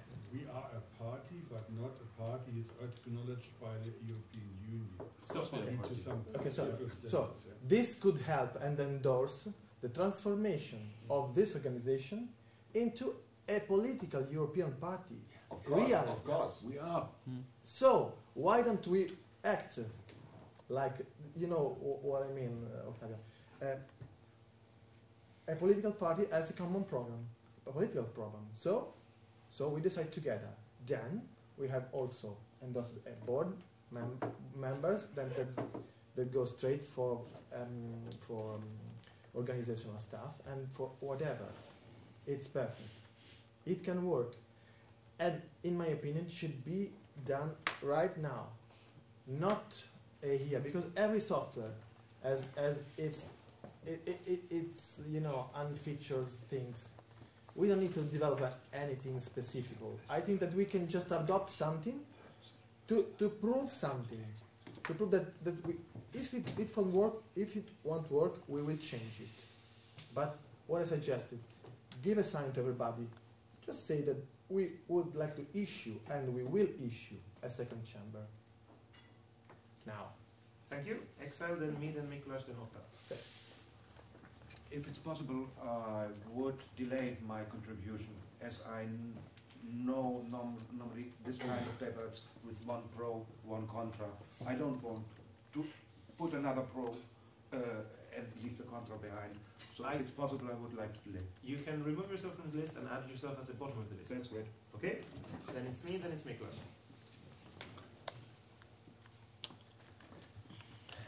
I like Facebook. It gives me updates. It reminded me about the fact that exactly 6 years ago, I was homeless in Manchester. I was homeless in Manchester because I had booked a cheap, crappy hotel that closed the checkpoint 11, and I wasn't aware of that. And our European Pirate Party meeting in Manchester that weekend went over time. I spent the entire night outdoors. I walked around all Manchester. I was amazed by how little clothes British people wear in the middle of the winter outside bars. I was happy about getting a lot of attention from a very drunk guy at McDonald's, where I had a coffee because it's cold in Manchester. Anyways, it gave me a lot of time to think. But the important thing is, this meeting we discussed the European Pirate Party. The Italians who were present argued strongly in favor for liquid democracy for all pirates, regardless of country. That we needed to be one party, that we needed to be unified. And then the meeting decided, well, that might be the case, but this is not that organization. The aims of the European Pirate Party, which is an umbrella organization, is to be a support function for the individual parties that constitutes its members. That is the aims. That is our statutes. We also want to be recognized as a European political party. And the name European Political Party sounds like it's a party, but it's not. The European Political Party is a title you get from the EU to get money from the EU to function as an umbrella organization for national parties. That is what a European Political Party, as defined by the EU, which is what we aim to be, is. It is not what you want. You want a pan-European political party where individual comes together to work as one political party. We don't have it. And I don't think we will have it as long as there is no European elections. Currently, we have EU elections in different countries at the same date. But they are different elections, different debates. They just elect to the same chamber. We don't have unified elections, and therefore we don't have a place for a unified party. Because the moment you create a European-wide party, members there will think that they can decide on policy for that party. And the problem is, if you have policy for a party, but you don't have representatives of that party elected, then the policy is moot. Because whatever we think about it, the Czech pirates that will get elected to the European Parliament, they will be guided by the policies that they promised the Czech people in that election. And they should be guided by the promises they gave to the Czech people in that election. Now, what we do in the European Pirate Party is that we try to create a common platform that the Czechs can use as a tool if they want, but we never impose policy on the Czech pirates, and we should not impose policy on the Czech pirates. Because what happens if we try to impose policy on member organizations and the members there don't want that policies is that they will vote with their feet and they will leave. And we will lose member after member after member until we have great consensus of the few. And I don't want the great consensus of the few. I want to strive for consensus among the many. But the moment we make decisions on policy and impose it on our members, we will lose that option. We must bring pirates together to talk and deliberate. And I'm happy to have any kind of structure for that. But it should be an exchange of views. It should be exchange of opinions. It can be collaborations on drafts. I'm perfectly happy with that. But it can never be decisions on policy. It can never be decisions. This is a tool to help the individual members. It is not a political entity that imposes its will on the member organizations. Thank you. After me, it's Miklas. I would like Gregory to the list. Miklas, Okta, Excel, and then Gregory.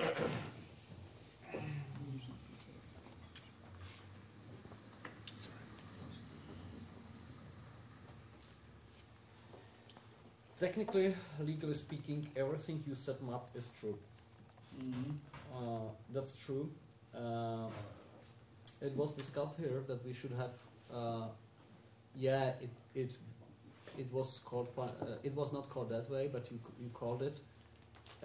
What we are talking is pan-European pirate party. From my personal perspective, this is something like a goal which has to be achieved. But it is not easy to achieve it. What we can do now, we can establish some tool to have consultation. I say consultation because it's not decision. It's consultation to see what are our positions. When we see what are our positions and we see that we can really trust each other and we don't need to be umbrella organization for member pirate parties, that we actually feel more like one single party, we can do the second step.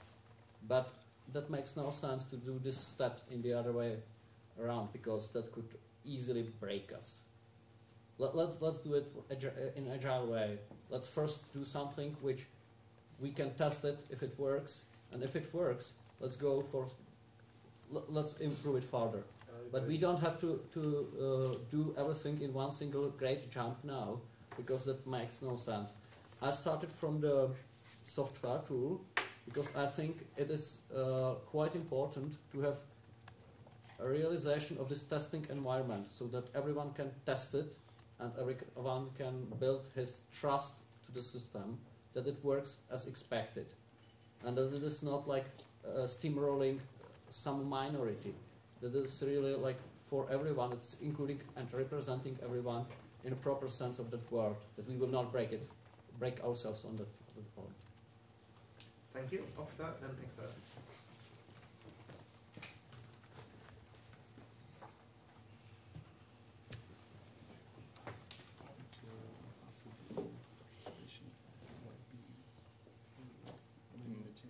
The Icelandic Pirate Party is a founding member of this organization that we now sit on the board on, and are lucky enough to have 2 board members elected yesterday. As a founding member, I think it's important that, well, we were a founding member, but then we were really kind of missing and inactive for a very long time, which is super unfortunate, I want to say. And on behalf of my Icelandic colleagues, I want to apologize for that. However, last year, actually a year and a half ago, we took an active decision here in Iceland to be more active, you know, to make up for lost time and to become, you know, how do you say, like, get back in there, for the lack of a better word. Now, what happened was that we spent a lot of time looking back into history to understand our future better, to look at what had happened. And then I arrive in Prague, and this conversation happened, because this conversation always happens. And you know what happens as soon as this conversation happens? Emotions, and feelings, and entitlements, and wrong feelings of wrongdoings, and feelings that others don't really understand what it is that we're trying to achieve here. And you know what also happens?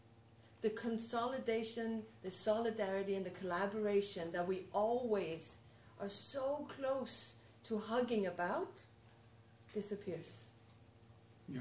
I have 10,000 specific thoughts on whether or not this should be a pan-European party or whether or not this should be an umbrella organization. And I will tell all of them to you at the thermal pools at 6 p.m. tonight. Khalas. It is enough. I will not, as I am so honored and humbled by the fact that I was re-elected to this board. And I take this task very, very seriously. But I will not take part in any action anymore that divides us. There will be no action that I will contribute to or start that will divide the collaboration that is necessary now more than ever before the European elections. And that's why I will not comment at all on anything that's said on whether we are going to be a pan-European mastermind puppeteering organization or an anarchist flat structured, no one knows what's happening kind of puppet. Like all of the jazz that's in between those two, I will not partake in any of it. However, to my Italian colleague, I'm very happy to get back to the second chamber conversation. I like the thing about it having to be political. The Executive Council here in Iceland does the, you know, the boring, the potatoes work, right? And so as we're the potatoes, the board is the potatoes, and I like that. But we need side dishes. We need maybe meat, maybe some tofu. And so we have the structure here, and I'm wondering whether that could be an alternative idea. We have the structure here that our Executive Council can approve multiple political group formations around topics or cross topics. And honestly, most of the time, it's just the procedural stuff to have it in a minute somewhere that decision was made. It's not like any of the people in our Executive Council. As those of you that were here Friday for the gender and pirate politics conversation, when the feminist subdivision was made, all the people in there had opinions, but whether or not they should be able to sit and have a feminist fraction or not, that's not their job, right? They just signed it off, so it's in the minute. Now the Feminist Pirate Party of Iceland exists as a subdivision, right? So I'm wondering whether maybe, you know, at some point we can have that conversation or start listing up, maybe in a pad, different ways that parties do this. Because listen, I'm not opposed to a second chamber. I want that to be very clear. And I don't think Iceland either, the Pirate Party in Iceland is opposed to a second chamber. What we're opposed to is trying to apply the hammer to everything. Not everything is a nail, and we would like the solutions that we find together as a council to actually address a problem. If that problem won't be solved by it, or if we in that process figure out that that wasn't a problem to begin with, we're much more for that, right? So again, I welcome the conversation. I still have multiple questions about what it is that the second chamber, and thank you for elaborating it more to me, but I think I have more questions in terms of what the political type activities that a second chamber would do is solving. And I think I'm going to stop there. Thank you. Thank you. Next on the list is Exalden, Gregory, Miklas, and Fantasek. Before that, though, it's now 1:30. What? No, it's 12:30. I'm on the wrong day. It's 12:30. Then we have plenty of time. We have talk away. You're in Reykjavík. No, actually, we're half an hour into our lunch break. Yeah. We have no proposals to look into. There's no decisions to be made. So I would urge the people to either make concrete proposals that a meeting can decide on, or to try to be fairly short in their contributions. But of course, we will continue until the topic is covered, or until we want to break for lunch, and then we can resume on the same topic. Just saying that there's no concrete proposals for the meeting to deal with, and that should be taken into consideration. Oliver. I will try to be very short on this because I'm rather tired of having the same conversation or having the same discussion each half year. I think that the points are well known. There are different points of view of this, and nobody who is supporting this idea of the second chamber is trying to take away a board of the European pirates representing different pirates. But the point I would like to mention here on favor for the second chamber, as Octavia asked twice, what would we like to solve with this, or what the discussion of a lot of pirates, and I think it's well known that there is a big wing in the pirate movement who always try to avoid delegates, and who is thinking that the best democratic or the poorest democratic process is one man, one vote. And with one man, one vote, the second chamber will fulfill this, and you have an opposite to a system we already implemented, which is the delegate system. Thank you. Thank you. It is now Gregory and Miklas.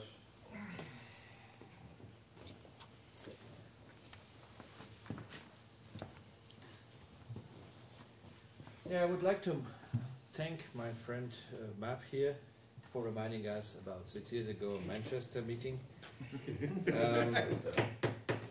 I remember that meeting.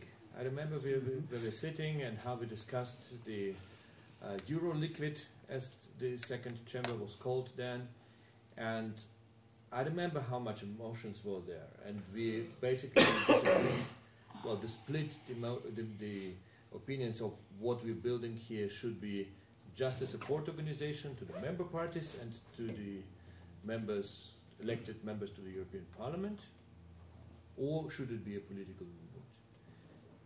And MAP back then, if I remember correctly, you were representing the group of elected pirates in the European Parliament there.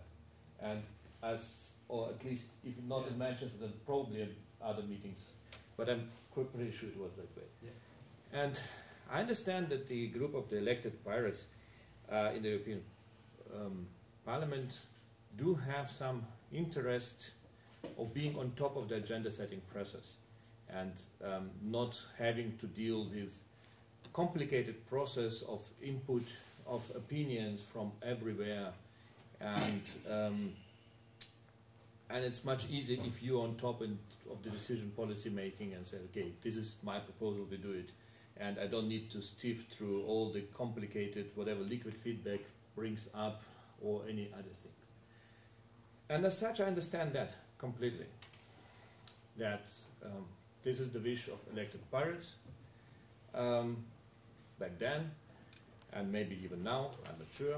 Well, you still work for the pirates in the European Parliament, so you still represent the same idea. You are very consistent in your opinion about whether there should be a second chamber of pirates' opinions or not.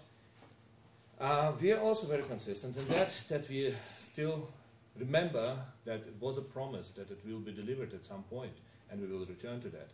And seeing it like being opposed with the same strengths and seriousity, it's kind of hurts. And I remember back then, as a result, one of the results of Manchester meeting was that the Pirate Party of the United Kingdom has left the foundation process of the European Union, the European Pirate Party. And the reason that we dropped Euroliquid back then at that meeting has contributed to that decision. So you said that if we introduce the second chamber, then the parties will vote with the feet and leave. The party voting with the feet and leave if we're not introducing it. And if we don't deliver on our promise, I'm not sure how long other parties, including like maybe Germany, will be willing to participate in an organization that is merely a way to get European tax money and channel it into a support organization for a group of European pirates in the European Parliament. I think we are here for much bigger tasks, and I strongly appeal that we will return with some concrete propositions of how to implement the second chamber of the European Pirate Party very soon. Thank you very much. Thank you. Miklos, Francisek, and then...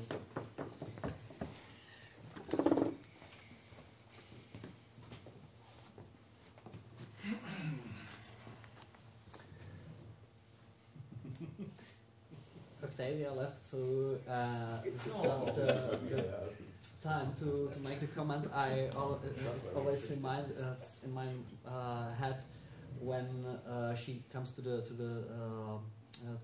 display this. Well, I feel not only the people who are currently citizens of the EU are Europeans. There are a lot of Europeans which are restricted from having EU citizenship for various reasons, either because of some post-communistic past, post-communistic things, some Russia interference, or some fishery desires, which could happen. I can understand it. I know that there are, like, fishery is strong in some countries. I understand it, that it restricts the people from voting in the EU Parliament. Okay, I don't think this is a reason to restrict anyone from having access into the decision making. That's it.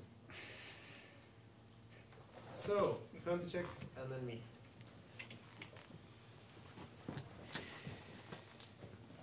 So, just a quick question on behalf of the Young Pirates of Europe. Question for the proposer. The Chamber of Pirates, should it or should it not include young pirates from within Europe? No. It's a question I answer if you... Yep. Yes, you can put yourself on the agenda to answer that. Yeah, He asked a personal question, but okay.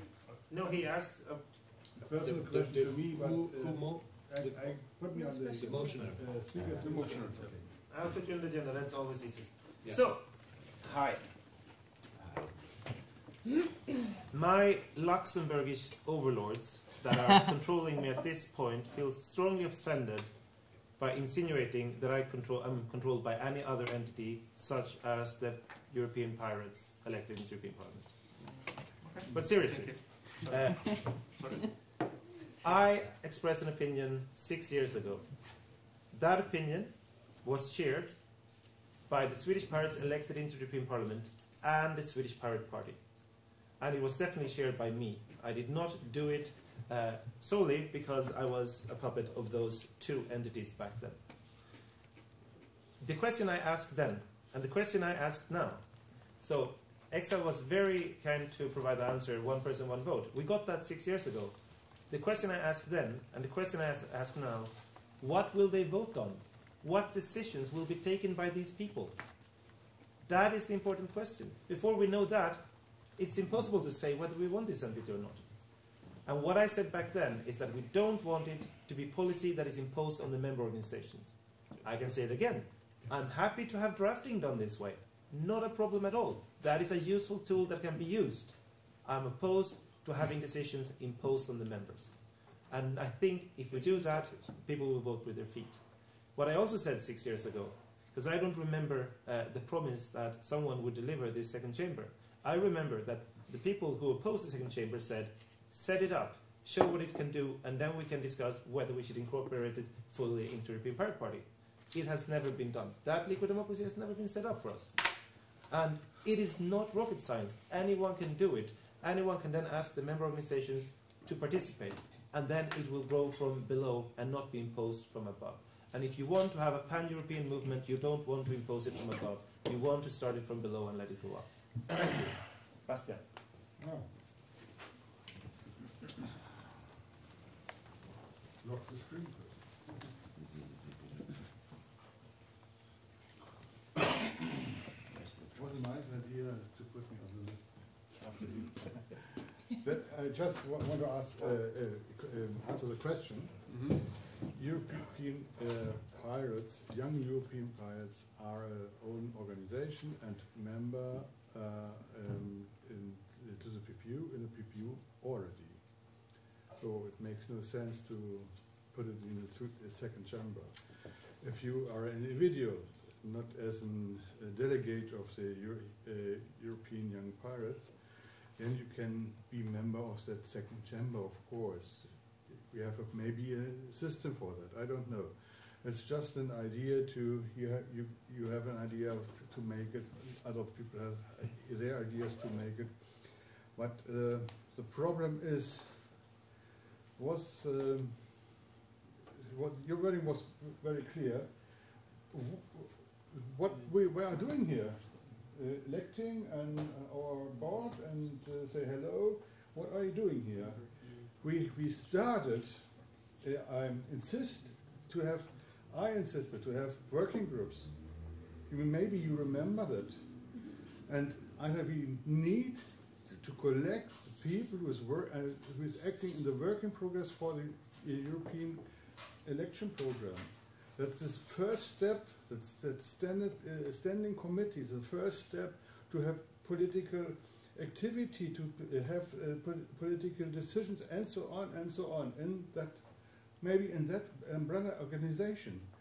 But we started it just now, maybe in May, I think, May, June, we started to get some working groups. And it's a long way to have a stabilized system of working groups.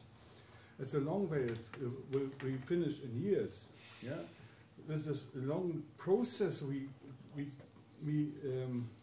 are on the way to do this, to make hugging everybody and love somebody and hate somebody. It's a long process, and what we can do is to have a vision. We can formulate a vision what we want to have in the future, and we can describe the way to go to fulfill this vision. You need goals, you need visions, and we have normally today we have nothing. That's what. So I understand you. We have nothing. We are just an organization. That's it.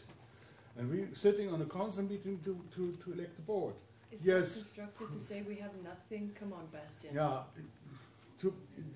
It's like that. In a moment, we have nothing. So if we have a CEP, then we have something to show to our people. So we are here Yeah. We are not. You are on the list. Sorry. Yeah, yeah. So, sorry for my emphasizing my voice. But as you can imagine, it's my heart blood. And I'm a real international pirate since 10 years about, yeah? So, and that's what I'm working for, that PPU all the time, to get political impact in it. And we need pirates in Europe to give us an impact, to discuss it. And we have to describe the way how they can put the content together and so on. It's the working groups, maybe committees, whatever in the future. So that's what we have to do. And then we can say to MAP, hey, you didn't believe in that organization. Now we have that organization we wanted to have. And that's my wish for the future. Maybe we start the process today. You are free to formulate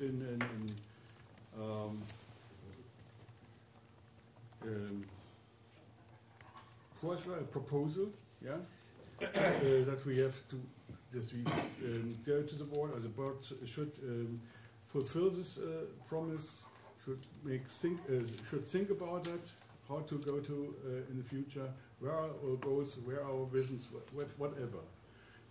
Maybe we can make a proposal today, but we have to do something.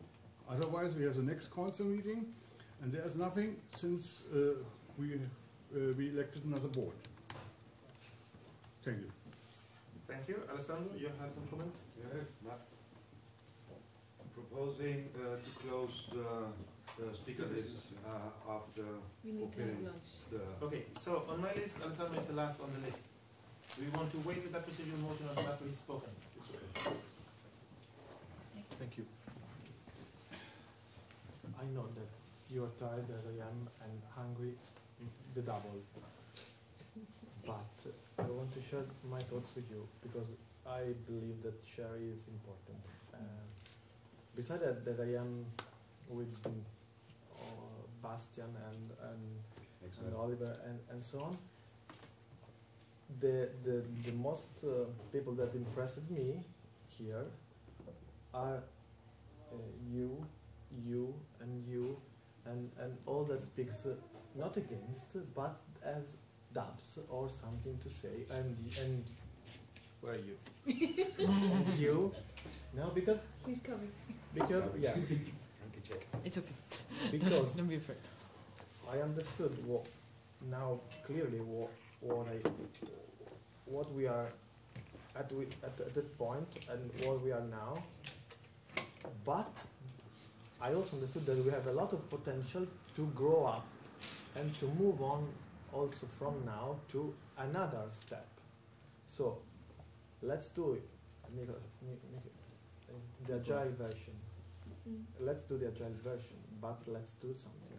Because it's a sign, and it's very important. And also, I agree that we are not, but we can move on and just do something better. So, from this point of view that we love, almost, because what caused me a pain is Gregory speaking when he said maybe if we don't do something, Germany will consider to left. No. I don't want to lose anyone.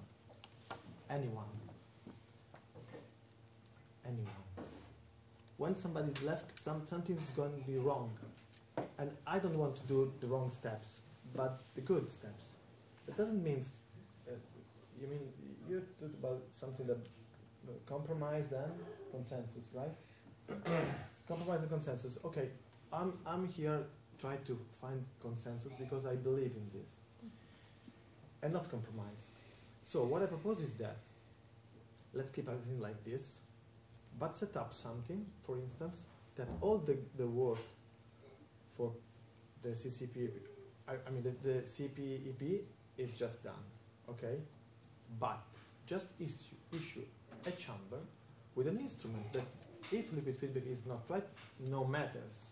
No matters. We will find the instruments, but the political decision is that we would like to have something that is not a hammer for anybody, that does not force anybody and oblige every political party to take the decision that there is, but is something that a consensus platform, okay? That is one vote, one person, but that can't be ignored by our board, our councils, okay? So I don't want to be proxied by my party. I just want to have a platform and contribute directly there, okay? So, you mean for this CPAP, nobody at the PPIT, because of ourselves, of course, because we totally dismiss it, and now we have elections, and now we have to approve it. But they don't know anything. They just quarreling right now, and just reading right now, say, oh, what the fuck, what it is? You can't say anything, because you totally haven't looked before, so now you have to shut up and say, okay. Okay? So imagine a platform where all the working groups are there. We don't need any more working groups. We're there, a whole working group, specific by topic, no matter.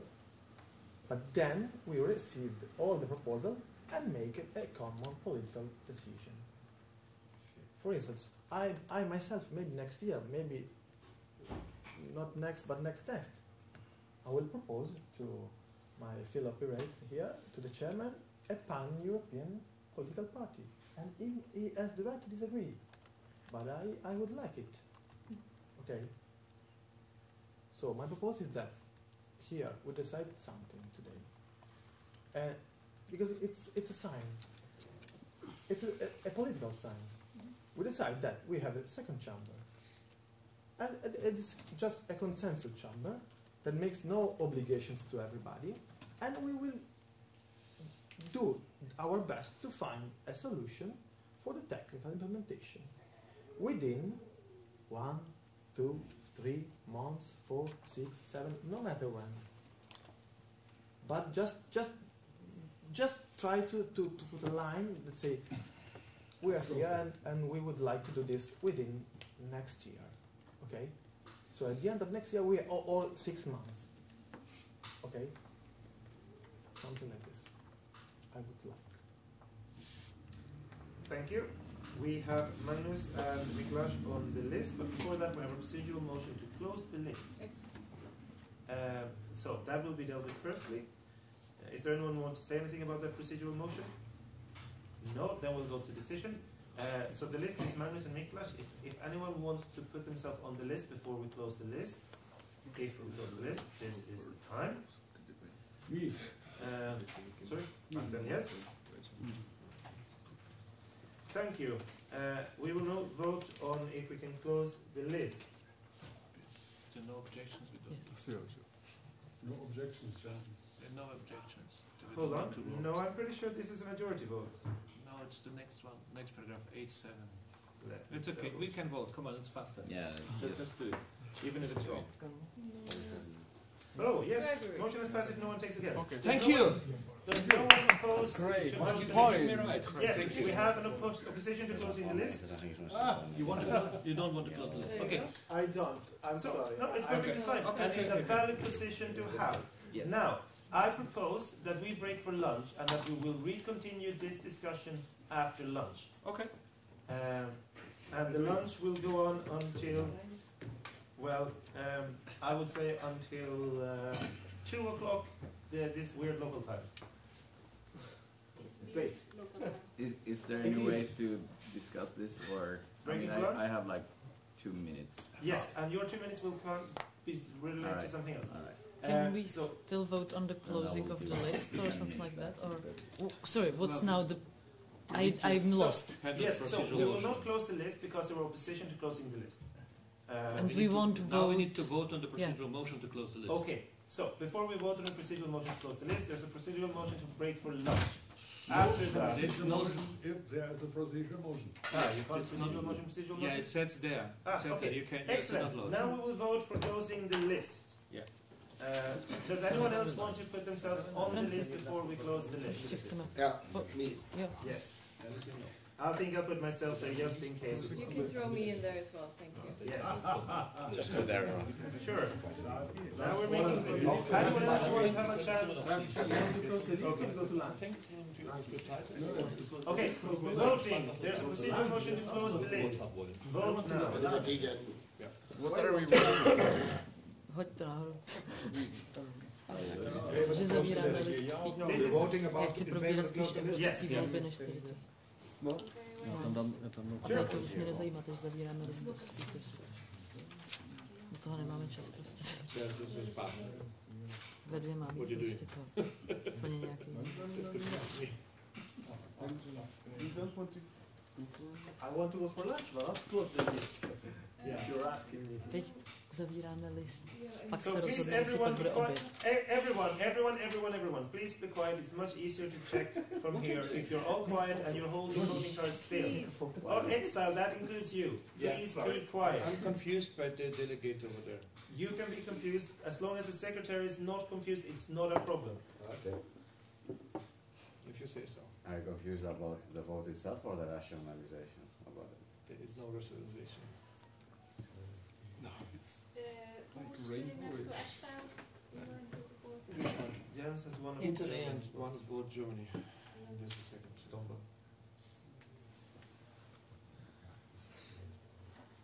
It has passed, isn't it? 5, 6, 7, 8, 9, 10. Gregory, how many are you? 2. I have 2 and the other one is here.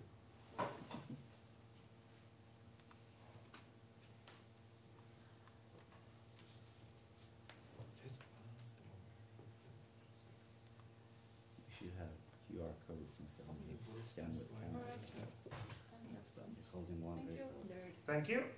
I find that we have closed the list. Yeah. Now, there's a procedural motion to go for lunch until 2 o'clock this weird Icelandic time. Does anyone object to that? No. Excellent. Then we're Stands there for accepted. lunch. Okay. Okay. Three speakers after lunch. Yeah. Okay. Four. Yes.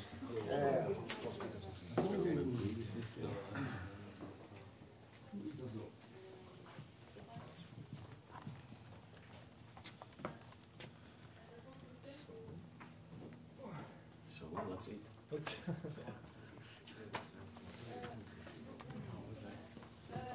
It's 2 o'clock. What time is it? It's 2 to 1. No, So it's we're having 1 lunch, because your computer. Listen up. If you leave me, so you don't want that, do you? So the vegan soup is actually not vegan. In one of the spices, there was sugar, milk sugar. So if anyone here is vegan, please, no soup for you. The rest of you, like, it's good soup. Have a soup. Okay, thank you.